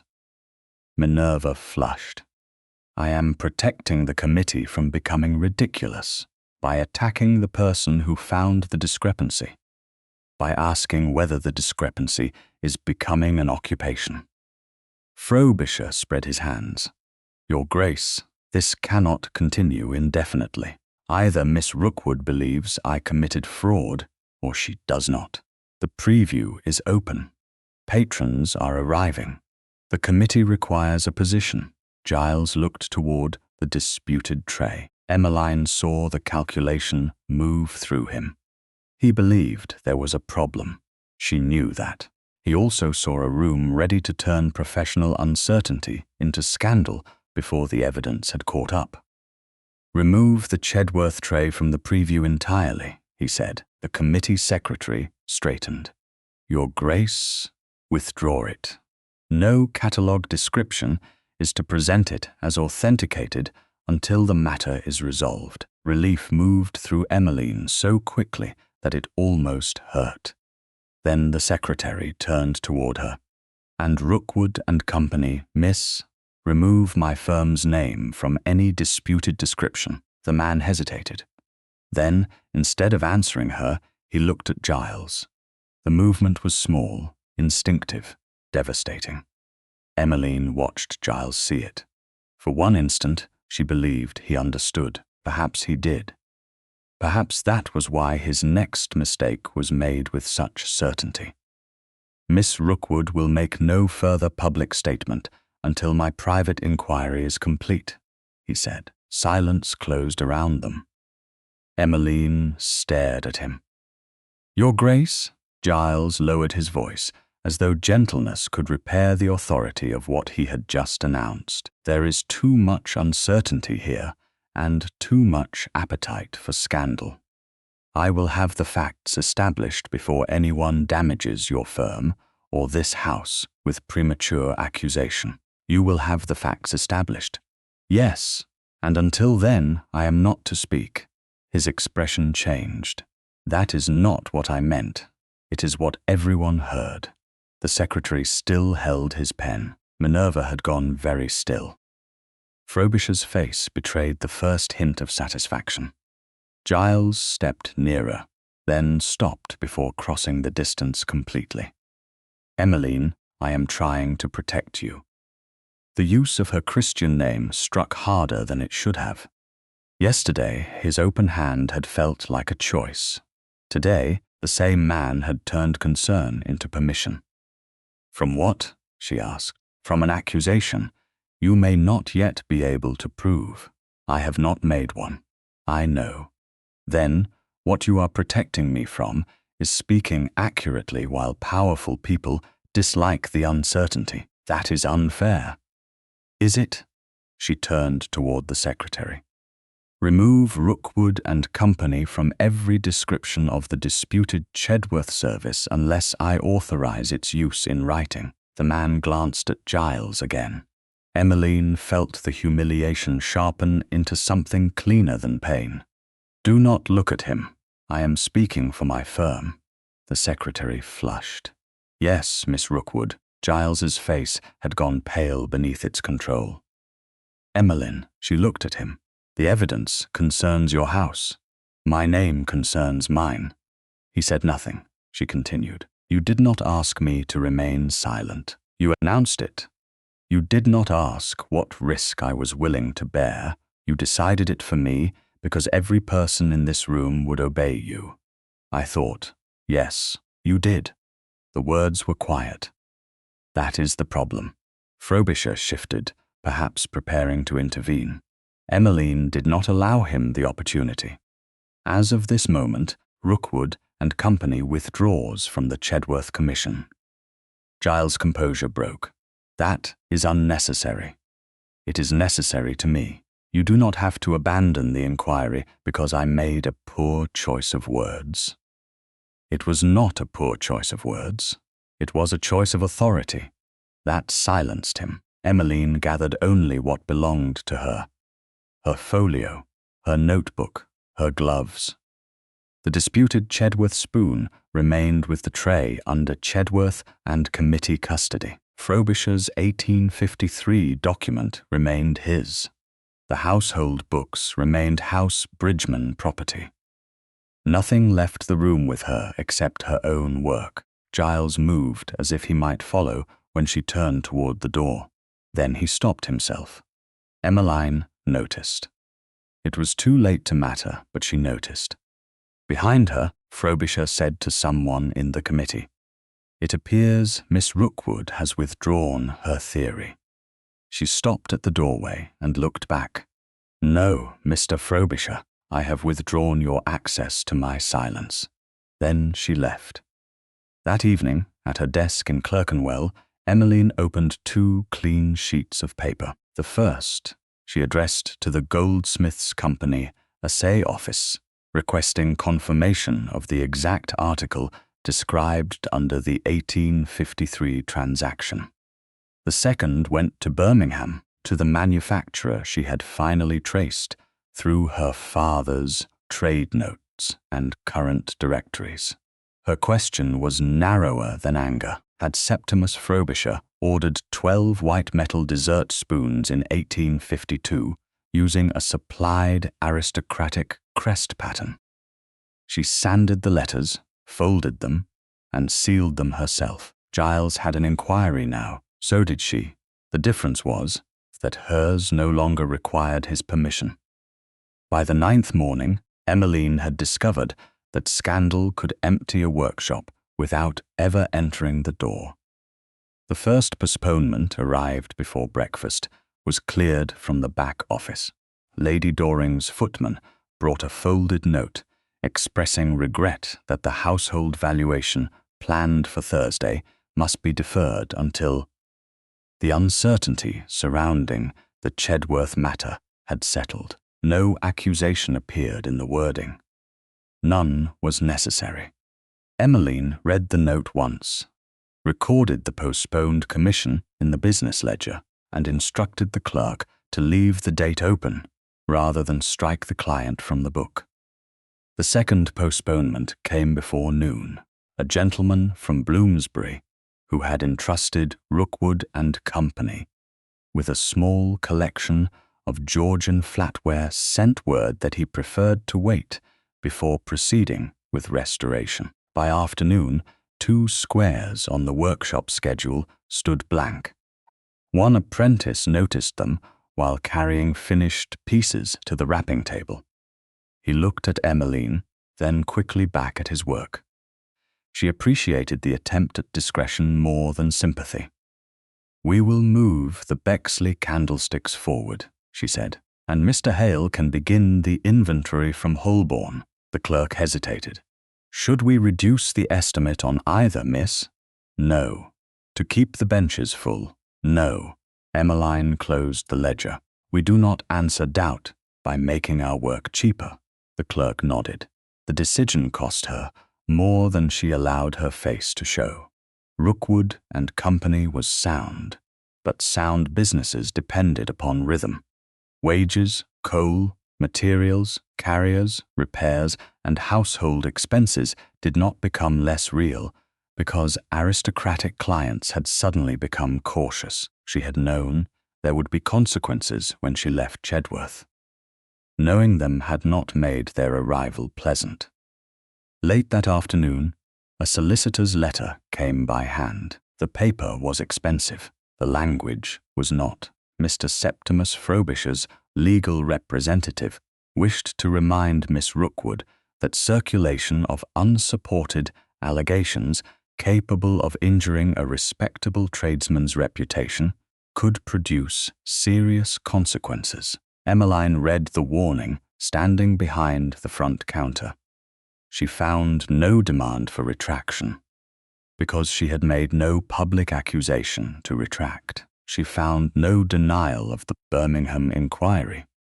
Because Frobisher did not yet know what Birmingham might say, she folded the letter carefully and placed it in a file marked Chedworth Correspondence. Mr. Hale watched from the side desk. Do we answer? Not yet. Is that wise? It is precise. She looked at the closed file. He has warned me not to say what I cannot prove. On that point, Mr. Frobisher and I are in complete agreement. The next morning brought no answer from Birmingham. Emmeline told herself she had expected none so quickly, then checked the post twice. The shop remained busy enough to deny panic. A widow from Islington brought in 2 teaspoons inherited from her mother and apologized because they were nothing grand. Emmeline examined them with the same care she had given the Chedworth tray. One was sterling, worn thin at the bowl. The other had been repaired badly years earlier. The widow listened as Emmeline explained what could be preserved. Will they be worth much? She asked. Not enough to tempt a duke, Emmeline said before she could stop herself. The woman laughed. Emmeline did too, though the sound left a small ache behind. Giles would have understood the joke. The thought arrived uninvited. She disliked how naturally his face came with it. She disliked even more that missing his company did not make his conduct at the exhibition less wrong. Affection, she was learning, could survive a breach of trust without repairing it. That was inconvenient, but inconvenience had never altered facts. Shortly after noon, a letter bearing the seal of the Goldsmiths' Company arrived. Emmeline took it into the rear office before opening it. The response was concise. The reference supplied in her inquiry corresponded to an 1853 assay office entry for one newly made sterling serving spoon, submitted for assay and hallmarking. The entry did not describe a dessert service. It did not describe 12 spoons. It did not certify a tray returned from repair the previous year. Emmeline read the sentence again. The room seemed to sharpen around her. Frobisher's document had been genuine. So had her objection. He had not needed a false record. He had only needed respectable people to assume that one properly hallmarked sterling spoon could stand for 12 other objects it had never represented. She copied the exact wording into her chronology, then added beneath it, "Scope confirmed. 1 serving spoon only. No conclusion regarding dessert spoons." She refused herself the satisfaction of writing deception. Intent still required proof. On the 11th morning, the Birmingham packet arrived. It was heavier than the Hall letter, and contained both a signed response from the manufacturer's surviving office and a carefully prepared extract from an order book dated 1852. The original ledger, the letter stated, remained in Birmingham. Emmeline respected that immediately. Evidence did not become stronger by being conveniently transported into her possession. She sat down before reading further. The order had been placed by Septimus Frobisher. Quantity, 12. Article, dessert spoons. Material, white metal intended for plated finish. Pattern instruction. Crest supplied for reproduction. Date, within weeks of the Chedworth repair work. For several seconds, Emmeline heard only the faint hammering from the workshop below. 12. Her father's memorandum had said 12 dessert pieces. The Chedworth tray contained 12 dessert spoons. The Birmingham manufacturer had now confirmed that Frobisher ordered 12 white metal dessert spoons using a supplied crest pattern during the same period in which Chedworth sent its service through him. This was no longer a possibility buried inside an old tradesman's note. It was an order. Emmeline spread the documents across her desk and forced herself to proceed slowly. She wrote the chronology from the beginning. Chedworth possessed a sterling dessert service before 1852. Frobisher received selected pieces for repair and arranged outside pattern work. Detailed return weights ceased. His trade inquiry concerned 12 white metal dessert pieces and a supplied crest. Birmingham now confirmed his order for 12 such spoons. A later 1853 Hall transaction concerned only one newly made, genuine sterling serving spoon. The current Chedworth tray contained dessert spoons that appeared materially inconsistent with the old sterling service. She stopped there. One question remained blank. What happened to the original Chedworth sterling? Without that answer, she could prove substitution had been prepared. She could not yet prove the destination of what had been removed. That distinction mattered. Emmeline drafted 3 copies of the chronology. One remained locked in Rookwood and Company's files beside the Hall and Birmingham letters. One she prepared for the exhibition committee secretary. The third she addressed to Giles Bridgeman, Duke of Chedworth. She stared at his name longer than she intended. Then she wrote the covering note. Your Grace, I enclose copies of independent confirmations relevant to the disputed Chedworth service. The 1853 Assay Office entry concerns one newly made sterling serving spoon submitted for assay and hallmarking. It does not concern the 12 dessert spoons. The Birmingham manufacturer confirms that Mr. Septimus Frobisher ordered 12 white metal dessert spoons in 1852 using a supplied crest pattern. The manufacturer's original order book remains in Birmingham. I have not established what became of the original Chedworth sterling, and I make no claim beyond the evidence stated here. These materials are sent for accuracy, not intervention. Emmeline Rookwood. She sealed the packet herself. By late afternoon, the 2 blank spaces in the workshop schedule still stared back at her from the ledger. Yet they frightened her less than they had 2 days earlier. A business could recover from lost commissions. A name could recover from gossip. What it could not survive was a proprietor who allowed fear to decide what truth was permitted to cost. Near closing, the shop bell rang. Emmeline looked up from the front counter. Giles stood just inside the door. No solicitor accompanied him. No committee secretary waited at his shoulder. No servant entered behind him to announce rank. He removed his hat and stayed where he was until she acknowledged him. Miss Rookwood. Her hand remained on the ledger. Your Grace. His gaze moved briefly to the shelves, the apprentices finishing their work, and finally back to her. I received your packet. Then you know what it says. Yes, he did not advance. And before I ask you a single question about the silver, I owe you something that has nothing to do with it. Giles remained just inside the door of Rookwood and Company until Emmeline closed the ledger beneath her hand. He had come without a solicitor, without a committee secretary, and without the polished certainty she had learned to distrust. Even his carriage had stopped farther down the street, leaving the Bridgeman crest out of direct view of the shop windows. You said you owe me something, Emmeline said. I do.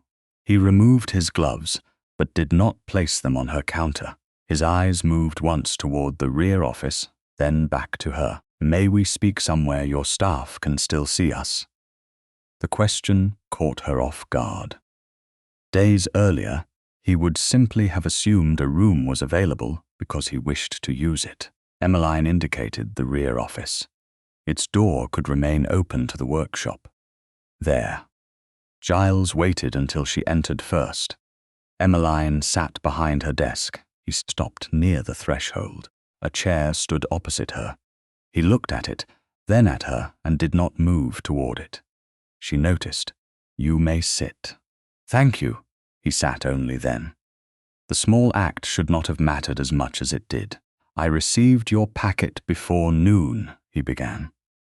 "I had the hall entry checked independently.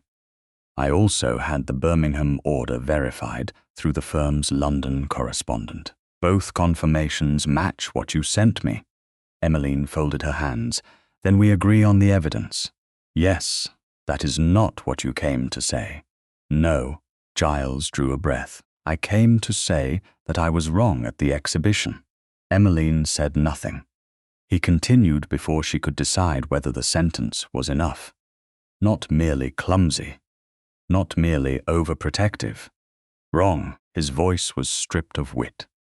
"I told myself I was protecting you from an accusation you could not yet prove. That part was true. It was also convenient." Her eyes narrowed slightly. Giles did not retreat from the look. "I decided when you were permitted to speak, because was I a duke, and everyone in that room would obey me. I took your professional reputation into my own hands. Without asking whether you wanted me to, I believed your judgment and still behaved as though your judgment required my authority before it could be spoken." Something tight inside her shifted, not forgiveness, recognition. "Yes," Giles accepted the word. "I also saw the secretary look to me after you gave an instruction about your own firm." His mouth hardened. "I understood what that meant, and then I made it worse. Yes, I am sorry, Emmeline." He paused. "I do not expect the apology to restore what I damaged." That mattered. Men often apologized as though the act itself created a debt of forgiveness. Giles did not sound as though he expected payment. "Why did you verify my documents independently?" she asked. "Because believing you is not the same as checking evidence."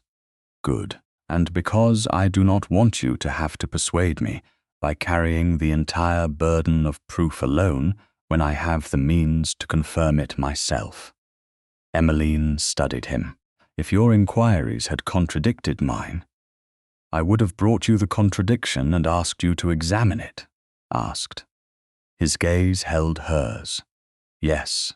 Silence settled between them. From the workshop came the soft scrape of paper, the closing of a drawer, an apprentice murmuring over a ticket number. Giles glanced toward the open doorway and then back to her. He had entered her professional world again, but this time he had not assumed it would bend around him. "There is still a missing piece," he said. "The original sterling." "Exactly. We know Frobisher had access to the Chedworth service. We know he arranged outside pattern work. We now know he ordered 12 white metal dessert spoons using a supplied crest pattern. We know the later hall transaction concerns one genuine sterling serving spoon, not the dessert tray. And we do not know where the original dessert spoons went." "Not yet." He leaned forward slightly, then seemed to remember himself and settled back. "My solicitor has located a man who worked as a porter for Frobisher in 1852. Samuel Pike. He remembers carrying sealed parcels during the period of the Chedworth repairs." Emmeline felt her attention sharpen. "Does Frobisher know you found him?" "No." "What were you planning to do?" Giles hesitated. "Yesterday, I would have questioned Pike, followed whatever trail he gave me, then presented you with the result. And today, I am asking whether you wish to be present." Emmeline looked at him for a long moment. "Yes, then you will be, under conditions." Giles nodded immediately. "Name them. If this extends beyond Chedworth, affected clients are warned when the evidence justifies it." "Agreed." House Bridgman embarrassment is not concealed merely because disclosure would be inconvenient. Agreed. If the evidence is presented publicly, I present my findings myself.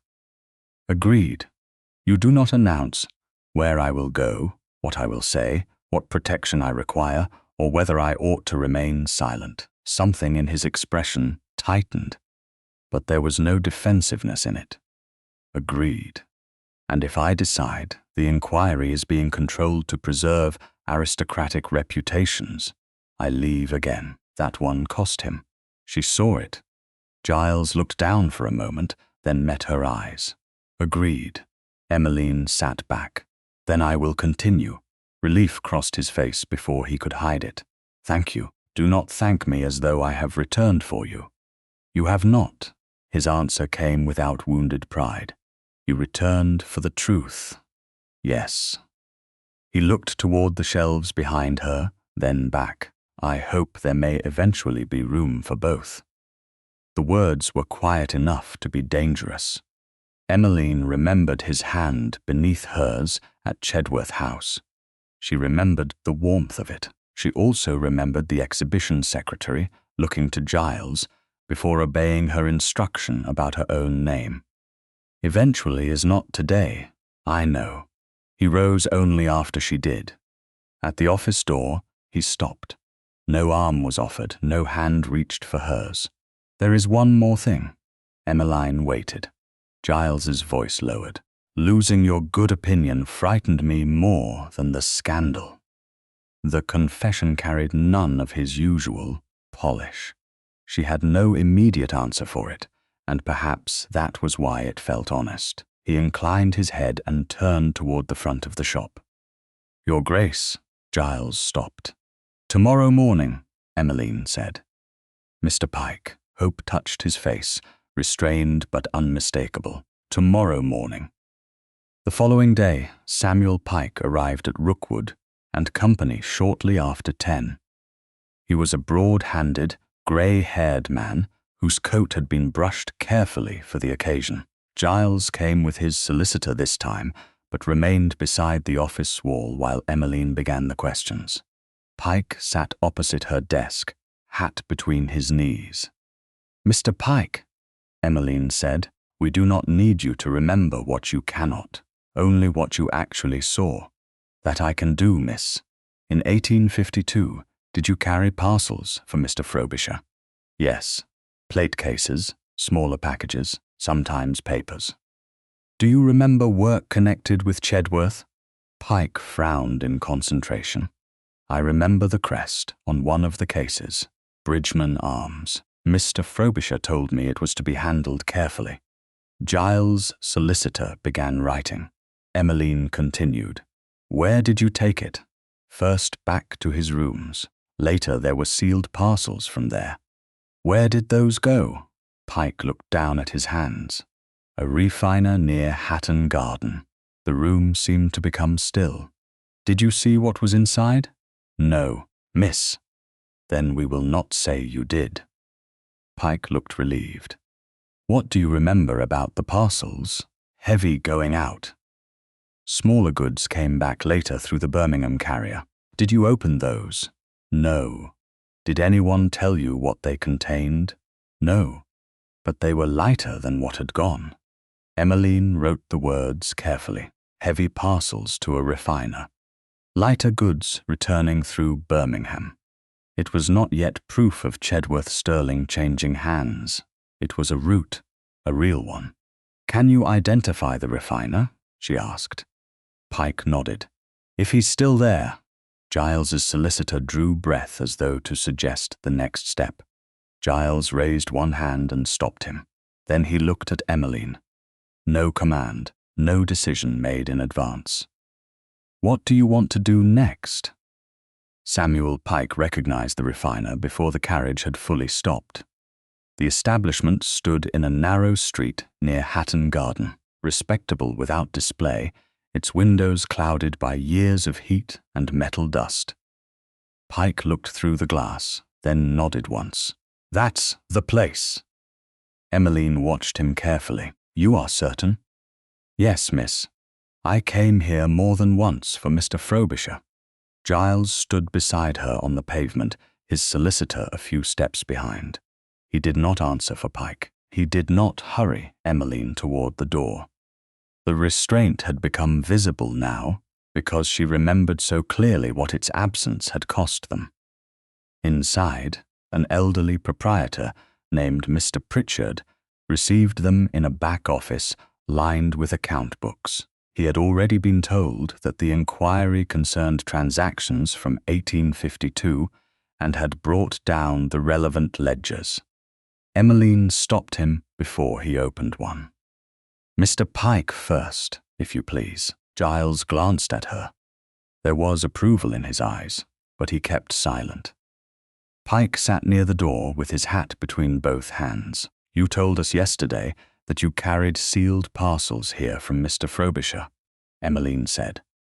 "Yes, miss." "Do you remember their contents?" "No."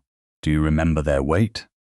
Pike frowned, searching memory rather than performing certainty. "Heavy. One case in particular took both hands and made me wish Mr. Frobisher had sent another porter." "Was that the same case on which you remembered seeing the Bridgeman crest?" "The same sort of case. I remember the arms because Mr. Frobisher warned me not to scratch it. Whether every parcel I brought here came from that case, I couldn't swear." Emmeline nodded. "Then we will not ask you to." Mr. Pritchard shifted his spectacles higher. Pike continued. "Later, I collected goods coming through the Birmingham carrier, smaller packages. Lighter, Mr. Frobisher was particular that those went back to his rooms before anything was returned to a household." Giles's solicitor began writing faster. Emmeline asked, "Did Mr. Frobisher ever tell you why?" "Not about Chedworth." Pike hesitated. "Once, with another family, he said they wanted the table to look unchanged while getting some value out of the silver." Giles's expression sharpened. "Which family?" "I didn't hear the name, Your Grace." "Good," Emmeline said, before speculation could fill the room. "Then we have what you actually remember." Pike leaned back, relieved. Only then did Emmeline turn to Mr. Pritchard. Now the ledger. He opened the volume to May 1852. The pages were dense with ordinary business. Names, weights, metal categories, sums paid. Nothing had been arranged to reveal villainy. That ordinary appearance made Emmeline trust it more. Mr. Pritchard ran one finger down the column. "Here, Septimus Frobisher." Giles leaned nearer but did not touch the book. Emmeline read the entry. "Sterling received by weight, payment recorded." The date fell shortly after the Chedworth repair docket.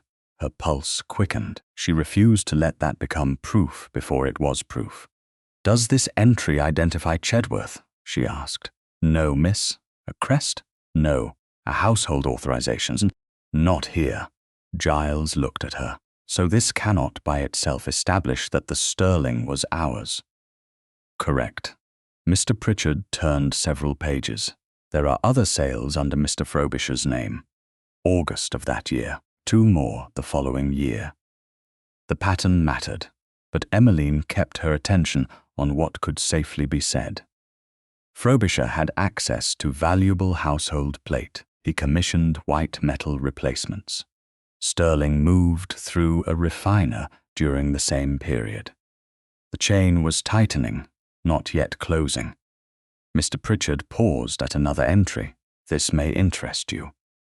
He moved the ledger toward Emmeline. The name Pomeroy appeared plainly in the margin. Unlike Frobisher's own sales, this transaction included household authorization for conversion of specified silver into bullion value. Giles went very still. "Lady Minerva's family. The Marquess of Pomeroy's household," Mr. Pritchard said. "Properly authorized as far as our books show." Emmeline read the notation twice, and Mr. Frobisher handled the arrangement. "Yes." Giles's jaw hardened. Then she knew. Emmeline looked at him. She knew the method existed. That is what I meant. No, you meant more than that. The correction landed between them. Months earlier, perhaps even days earlier, he might have defended his implication. Now he took a breath. You are right. Emmeline turned back to the entry. This proves the Pomeroy household lawfully chose to sell some silver and preserve the appearance of a service through replacement work. It explains why Lady Minerva was so quick to call substitution ordinary. It does not prove she knew Mr. Frobisher had done anything unauthorized at Chedworth. Giles nodded. Then that is what we say. The simplicity of his answer warmed her unexpectedly. Mr. Pritchard closed the ledger only after his solicitor arranged for its proper production if required. The original would remain with its custodian until formally brought. No page was torn out. No convenient evidence followed them into the street. By the time Emmeline returned to Rookwood and Company that afternoon, the inquiry had acquired something more useful than certainty. It had acquired a sequence strong enough to survive questions. Giles stood in her rear office while she wrote it out. Pike's memory first. Refiner entries second. Pomeroy transactions separate and clearly identified as authorized.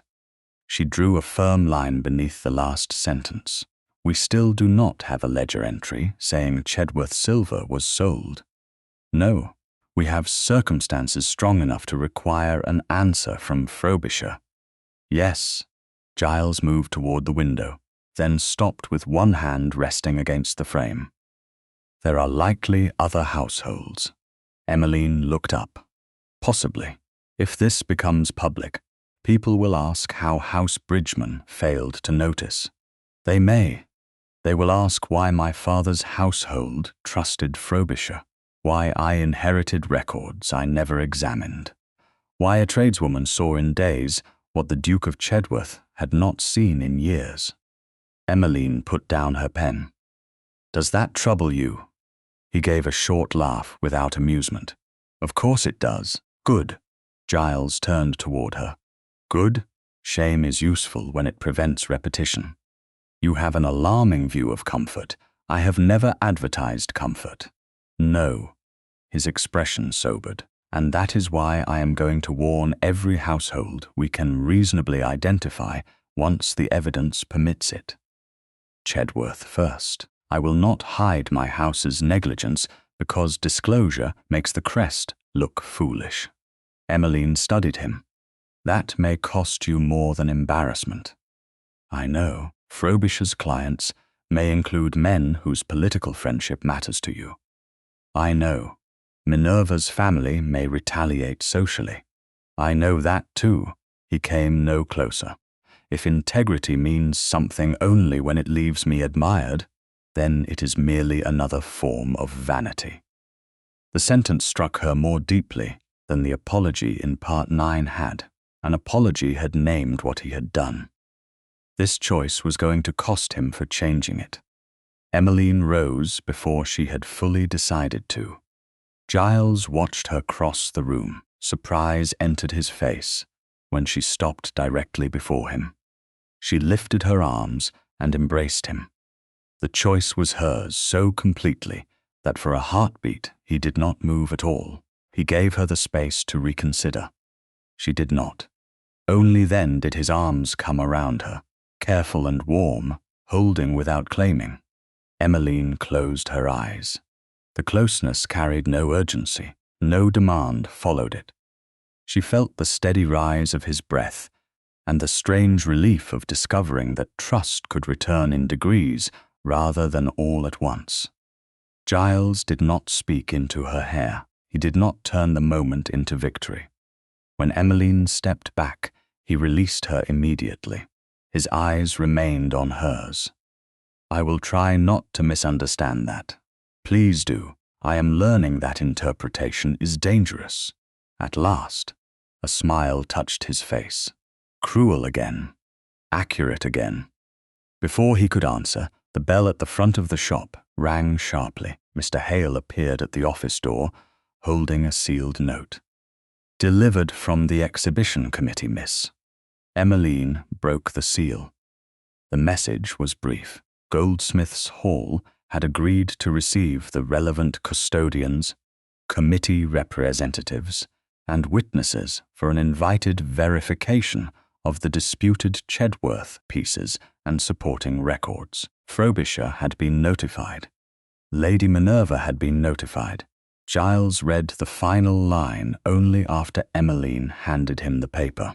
"They will try to make this about class," he said. "Almost certainly. And reputation, of course. And you still intend to speak first?" Emmeline folded the note. "Yes." Giles looked at her for a long moment, then inclined his head. "Then I will listen." By the 15th day of the inquiry, Emmeline had discovered that preparation for truth required nearly as much discipline as discovering it.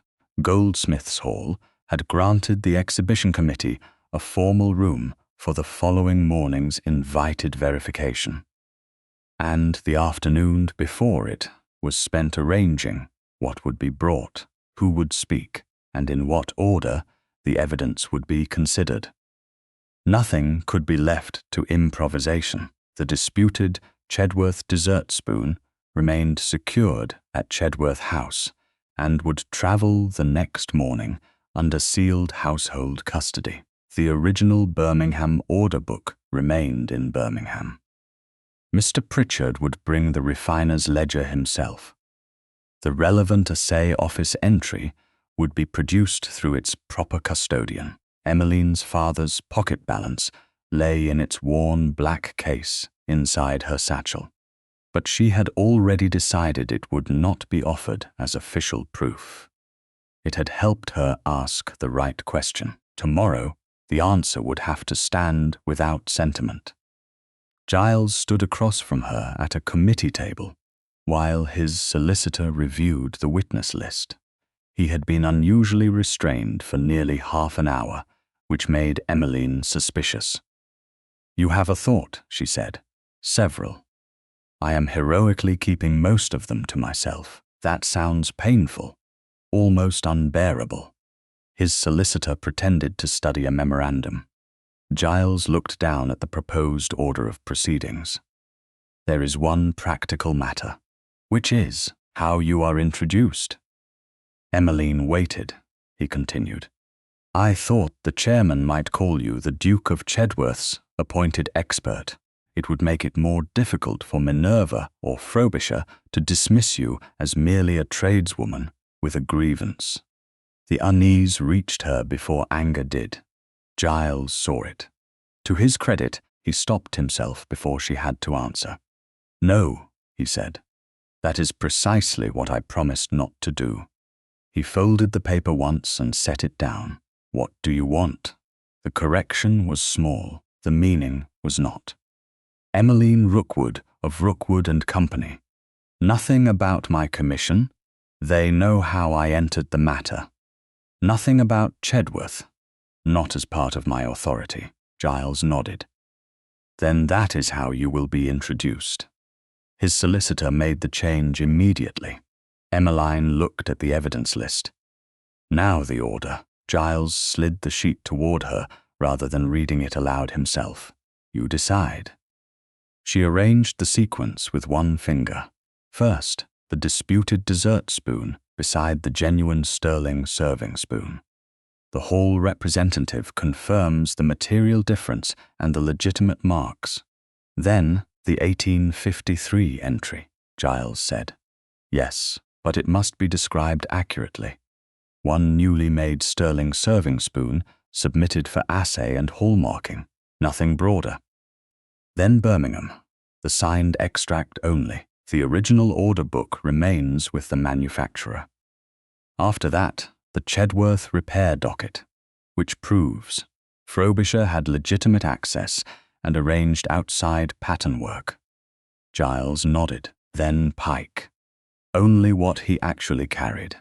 No speculation about contents. Then Mr. Pritchard's ledger, which proves Frobisher sold sterling in the relevant period. but does not by itself identify the Chedworth crest. Giles looked at her, and finally, Oralization.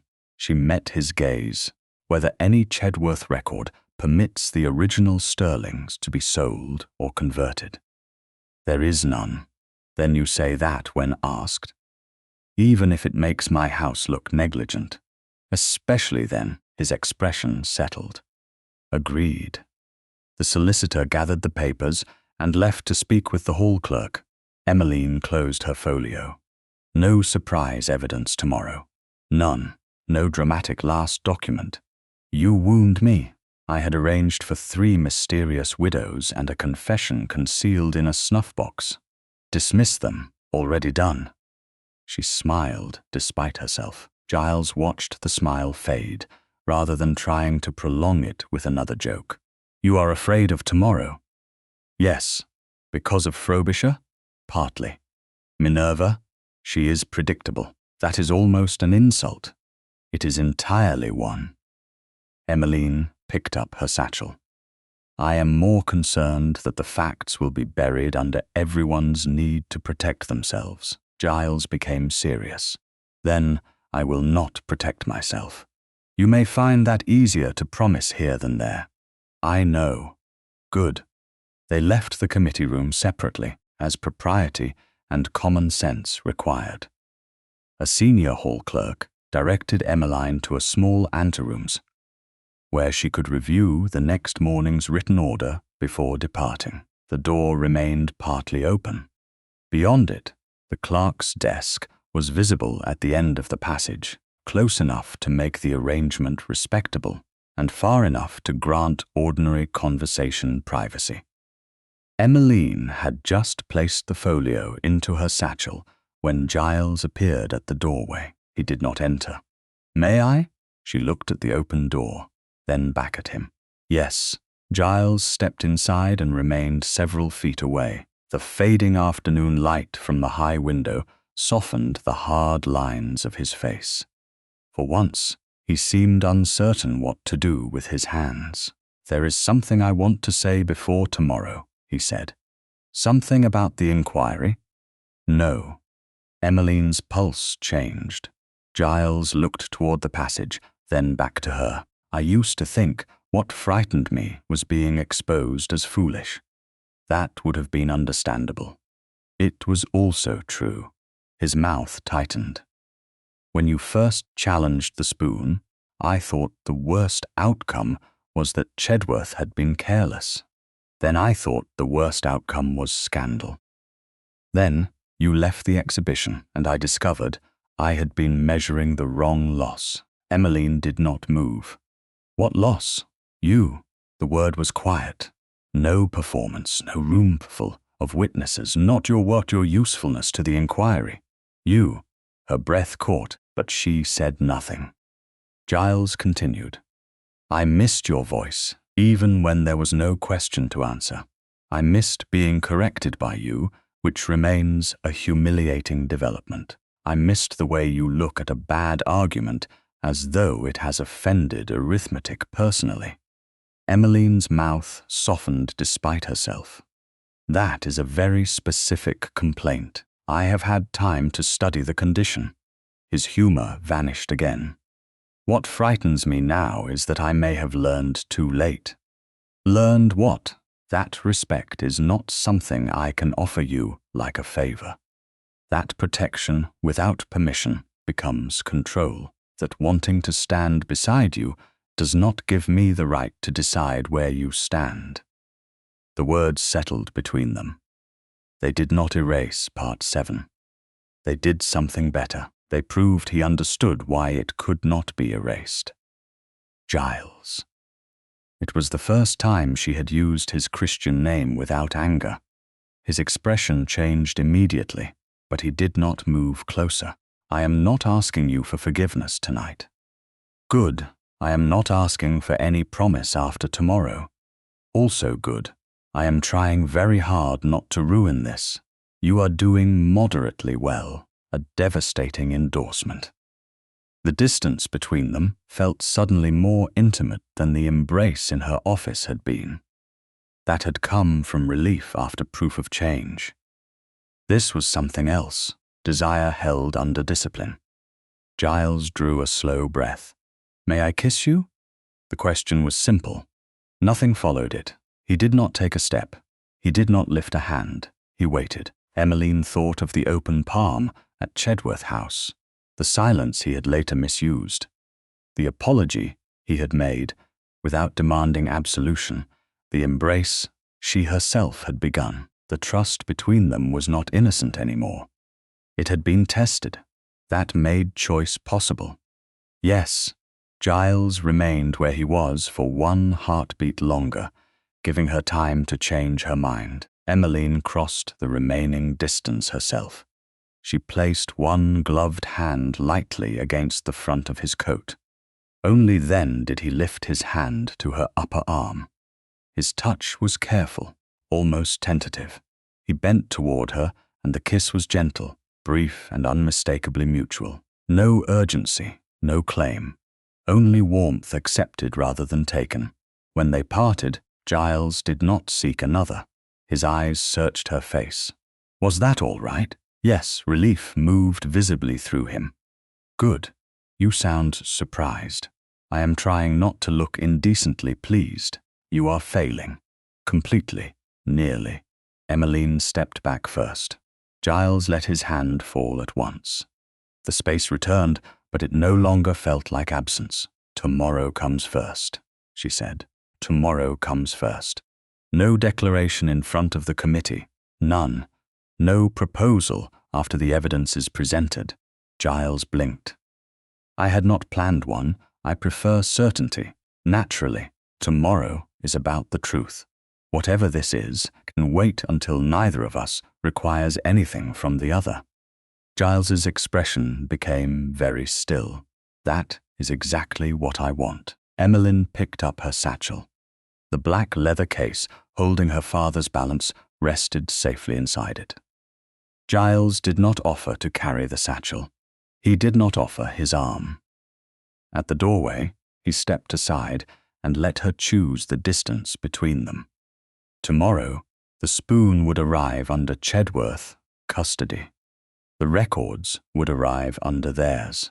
Emmeline would bring only her own papers, her own balance, and the name she had refused to surrender. The disputed Chedworth dessert spoon arrived at Goldsmiths Hall shortly after 10 o'clock under sealed household custody, accompanied by a written inventory and a Chedworth servant responsible for its transfer.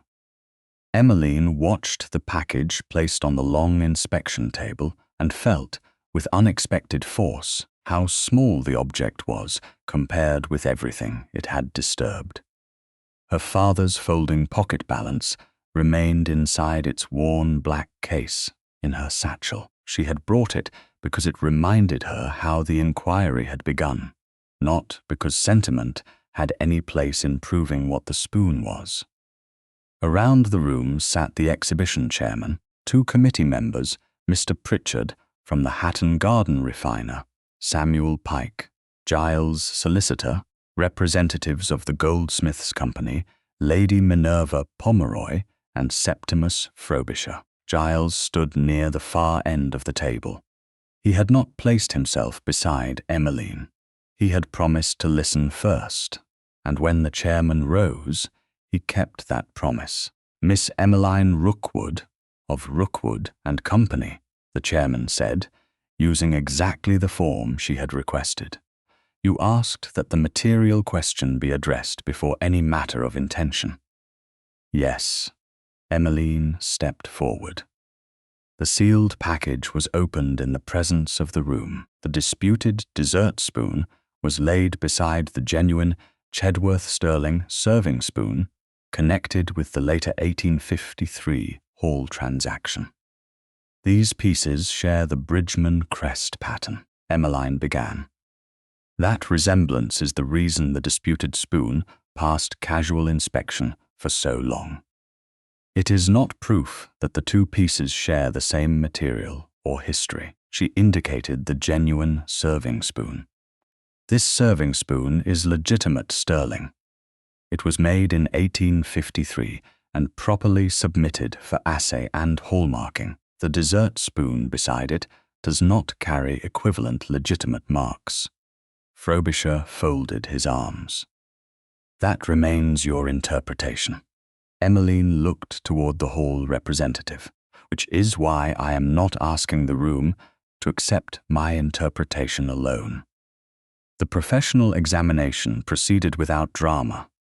The serving spoon displayed appropriate sterling marks. The dessert spoon did not. Its marks were decorative devices made to suggest legitimacy, not a valid hallmarking sequence. Further examination established the underlying material as white metal with silver plating rather than sterling silver. The chairman's pen stopped moving.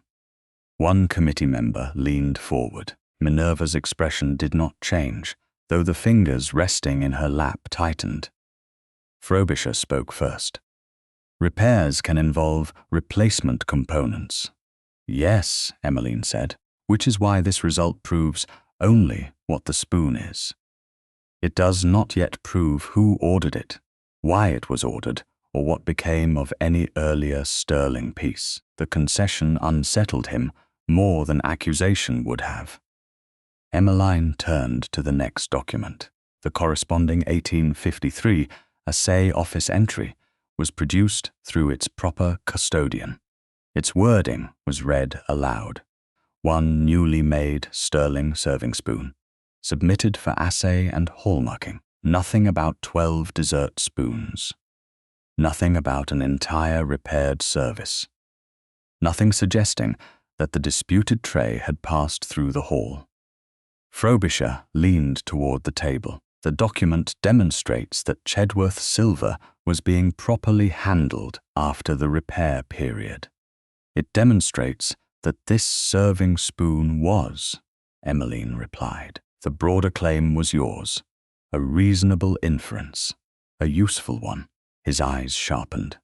You are accusing me now. I am saying that a genuine narrow record was repeatedly presented as though it carried a broader meaning.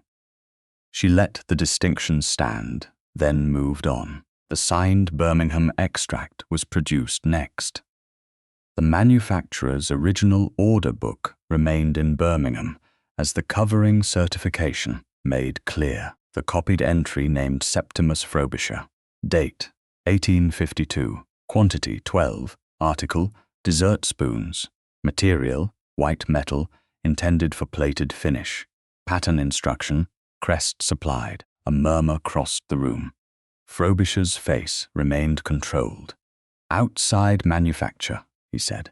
Exactly what the Chedworth repair docket already records. There is nothing suspicious about a tradesman commissioning workshop assistance. Not by itself. Emmeline nodded toward Giles' solicitor. The 1852 Chedworth repair docket was opened. It confirmed that Frobisher had legitimate possession of selected pieces and had arranged outside pattern work. Emmeline continued. So far, we have established that Mr. Frobisher had access to the Chedworth service, that he arranged outside pattern work, and that, during the same period, he ordered 12 white metal dessert spoons using a supplied crest pattern. We have not yet established what became of the original sterling, because you cannot, Frobisher said. Then perhaps the remaining witnesses will leave that question unresolved. Samuel Pike was called. He looked uncomfortable in the formal room. But Emmeline had already promised him that memory would not be stretched for effect. Mr. Pike, did you carry parcels for Mr. Frobisher during 1852? Yes, miss. Did you carry a case associated with the Bridgeman arms? I remember the arms on one case, yes. Did you later carry sealed parcels from Mr. Frobisher to a refiner near Hatton Garden? Yes. Did you see what was inside? No. Did anyone tell you? No. What do you remember? That what went out was heavy. Goods coming back through the Birmingham carrier were lighter and smaller. Emmeline nodded. Nothing, further. Frobisher almost smiled. A porter's impression of weight is hardly evidence of theft.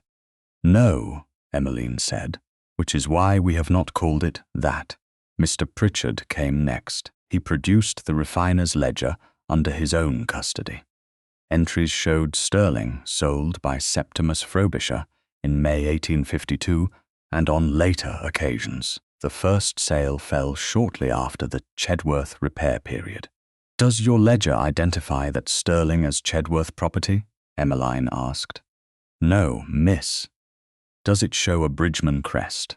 No. Then the ledger alone does not prove origin. Giles looked at her from the far end of the table. His expression held no impatience. He understood now that the force of the chain depended upon refusing to strengthen any link beyond what it could bear. Emmeline turned back to Frobisher. What remains is authorization. Frobisher's mouth tightened. Authorization for what? For converting Chedworth sterling into bullion value, selling it through a refiner, or replacing it with plated white metal copies. Giles's solicitor produced the relevant house records. None has been found, he said. Emmeline looked to Giles. He rose. I have searched the instructions preserved from my father's household, and every relevant account produced to me. I gave no such authority. I have found no evidence that my father did either. Frobisher's expression finally changed. Your father did not personally inspect every tradesman's instruction. No, Giles said. That failure of oversight belongs to my house. It does not become permission after the fact. Lady Minerva stood. This is becoming theatrical. A tradeswoman has taken ordinary workshop substitutions, old ledgers, and the fading memory of a porter and turned them into a public accusation because embarrassing an aristocratic household has made her important. Giles shifted, but Emmeline looked at him once. He stopped. She faced Minerva herself. Lady Minerva, no one here has suggested that replacing silver is always fraudulent. Then why are we here? Because authorization matters. Emmeline indicated the refiner's record. Your own family appears in these books under an authorized transaction. The Pomeroy household lawfully chose to realize value from certain silver while preserving the appearance of its table service through replacement work. Minerva went still. My father's arrangements are none of your concern. I agree. They are not evidence that you participated in any unauthorized act at Chedworth. Several people in the room looked surprised by the restraint. Emmeline continued. They are relevant only because you repeatedly described substitution as impossible, trivial, or beneath serious inquiry while attacking my professional motives. You already knew the method existed. Minerva opened her mouth. Frobisher spoke first. The Pomeroys wanted appearances maintained. So did other clients. Every face turned toward him. He seemed to realize too late that irritation had carried him farther than prudence. Households do not want servants gossiping that silver has been sold. They want the table to look as it always did. They want value released without humiliation. That is what discreet tradesmen provide. Giles's voice was quiet. When authorized, Frobisher looked at him. Your father trusted me to preserve appearances.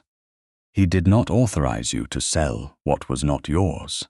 You cannot prove every ounce in Mr. Pritchard's ledger came from Chedworth. No, Emmeline said.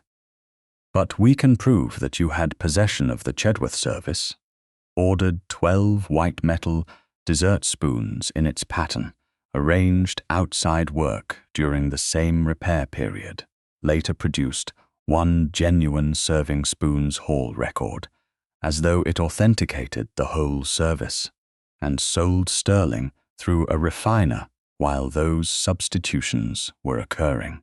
If you have an innocent explanation that accounts for that sequence and the absence of authorization, give it now. Frobisher looked around the room. For the first time, no one seemed willing to lend him certainty merely because he wore respectability well. His answer, when it came, was smaller than before. I acted as clients expected respectable men to act, Giles replied. That is not an answer. The chairman closed the committee file. Frobisher's exhibition responsibilities were suspended immediately. Giles stated that Chedworth would conduct no further business with him. The documentary and witness evidence would be placed before the appropriate solicitors and authorities for whatever proceedings followed. No one pretended a conviction had occurred in that room. Minerva was removed from further exhibition decision-making and required to withdraw her public insinuations against Rookwood and Company from the committee record. Only after Emmeline's evidence was complete did Giles step forward. He did not stand beside her. He faced the room. There is one further correction to make, and it concerns me. Emmeline's breath caught. Giles looked at her once, then back to the committee. I once told my valet that Miss Rookwood was pretty enough, sharp as a spoon. I intended it as wit. It was merely arrogance. The spoon before us proved sharper than my judgment. No one laughed. Giles continued. Later, when the inquiry became uncomfortable for my house, I publicly decided that Miss Rookwood would make no further statement until I permitted it.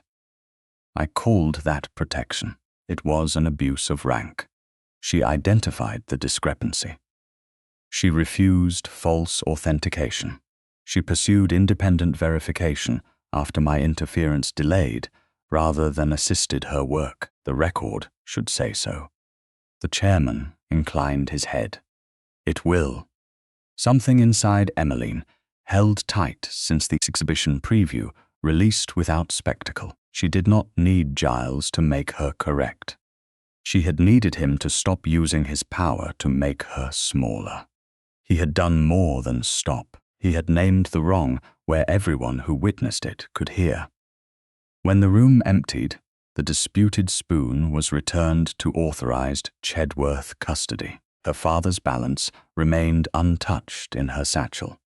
Giles, approached only after the last committee member moved beyond hearing. He stopped before her and held out his hand. He did not take hers. Emmeline looked at the open palm, remembering another room, another offered hand, and everything that had happened between those two choices. Then she placed her hand in his. His fingers closed gently around hers. Now there is nothing left that requires me to choose you, she said. Giles held her gaze. I know. 6 weeks after the Goldsmiths' Hall inquiry, the most reassuring sound in Rookwood and Company was not praise. It was work. Hammers struck lightly at the rear bench. Paper rustled beneath the clerk's hand. A customer argued cheerfully over whether a pair of candlesticks had belonged to his grandmother or his great-grandmother, and Emmeline told him that sentiment could survive uncertainty better than silver could survive bad repair.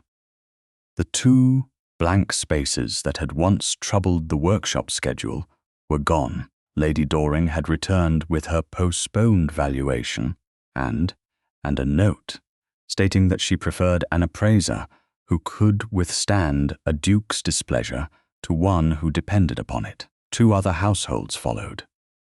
Then came new commissions from families who had never used Rookwood and Company before. None arrived through Giles.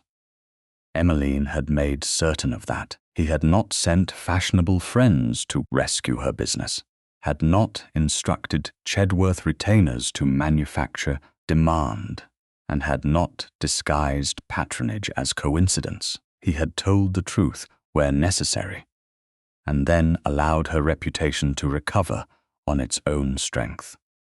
That restraint mattered almost as much as the public apology had. Septimus Frobisher no longer conducted business for Chedworth or the exhibition committee. His dealings with other households were under review, and solicitors continued gathering evidence concerning unauthorized conversion of plate. No one pretended that respectable fraud became a criminal judgment in a single afternoon. Lady Minerva Pomeroy had withdrawn from exhibition leadership after formally retracting her insinuations against Rookwood and Company. She had also left the immediate London circle that had found her contempt entertaining until the evidence made it embarrassing. Society had not become kinder. It had merely become less willing to be seen agreeing with her. Giles, meanwhile, had proved surprisingly good at courtship. Once he understood that courtship was not a campaign to be won, he called at respectable hours. He asked whether Emmeline was free before presenting himself at the shop. He walked with her in public when business permitted, and accepted without complaint when business did not. He brought no extravagant jewels. Once he brought a badly repaired mustard pot from Chedworth and asked whether it could be saved. Emmeline had suspected him of inventing an excuse to visit until she saw the workmanship and decided no man would deliberately create something that ugly for romance. On a late afternoon in early May, the apprentices left first, followed by Mr. Hale and the clerk. Emmeline remained behind to finish an appraisal for a modest tea service that belonged to a family in Holborn. Giles waited near the front window. He had been there for nearly 20 minutes without interrupting, offering advice, or touching anything. Emmeline signed the estimate, sanded the ink, and closed the ledger. "You are improving," she said. Giles looked up, at silence, at remaining in a room without reorganizing it. "I have discovered that people become nervous when dukes rearrange their workshops, only sensible people. Then I am fortunate to know one." She removed her spectacles and set them beside the inkstand.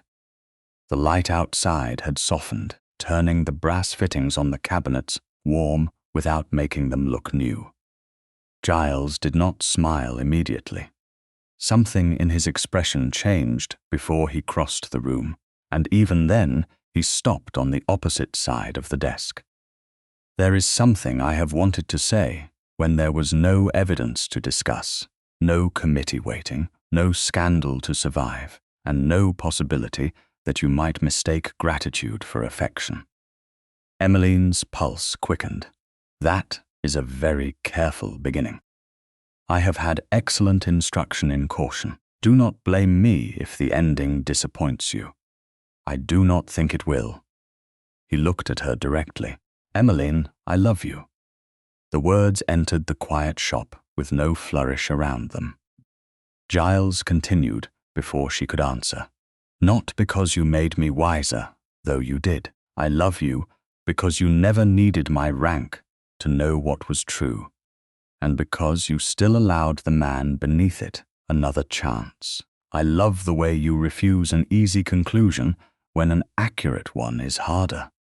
I love your courage. I love your work. I love that you can reduce a bad argument to ashes without raising your voice." Her eyes stung, and she hated that he noticed everything now. That last quality seems a dangerous basis for marriage. "I am hoping it will improve the House of Bridgeman considerably." She laughed. The sound loosened the tightness in her chest. Then she came around the desk. "Giles," he waited. "I love you too." Relief crossed his face so openly that for one moment he looked younger than his 38 years. Emmeline lifted one hand. "But listen before you become pleased with yourself." "I am listening. I would not have loved the man who thought affection entitled him to decide for me. I would not have loved the man who called control protection because his intentions were good." Giles's expression became serious. "I know. I love the man who learned to ask." Something softened between them. He did not reach for her. He waited, Exactly as she knew he would, Emmeline stepped closer, placed both hands against his face, and kissed him. The choice was hers from beginning to end. Giles remained still for the first heartbeat, giving her space to withdraw. She did not.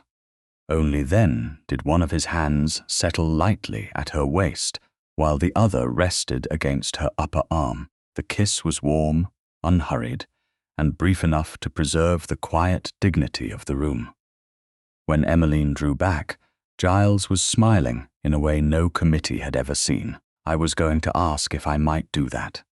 You were too slow. A humiliating conclusion to months of reform. You will survive.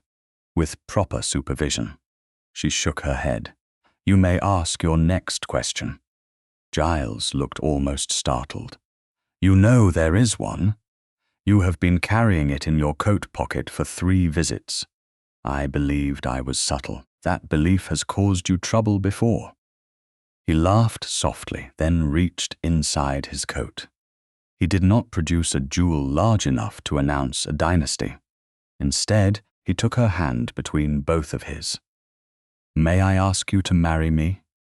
Emmeline looked at the man who had once judged her intelligence after an hour, then tried to protect her by silencing her, then learned that love required neither command nor rescue.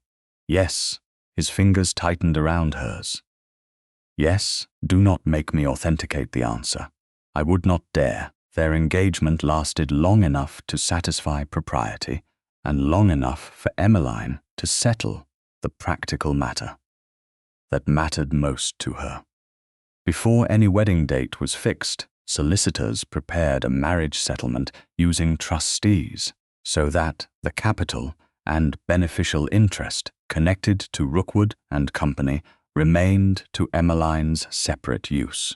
The operational arrangements preserved her authority as principal appraiser and manager.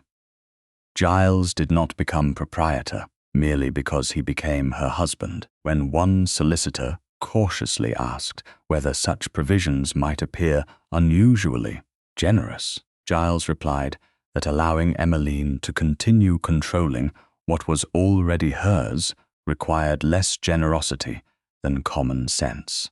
Approximately 3 months after the proposal, they married in London with considerably less spectacle than society expected from a duke, and far more happiness than either of them attempted to display for society's benefit. Shortly after the wedding, on an evening when Rookwood and Company closed late because an ordinary family had brought in a modest service for appraisal, Giles waited near the front door while Emmeline finished the final measurement.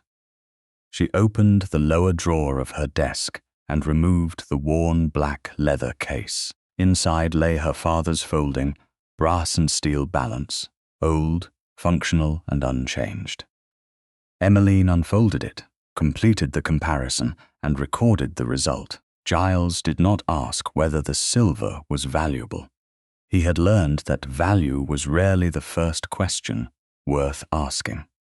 She folded the balance carefully, returned the tiny pans to their place, closed the case, and locked it inside her own desk.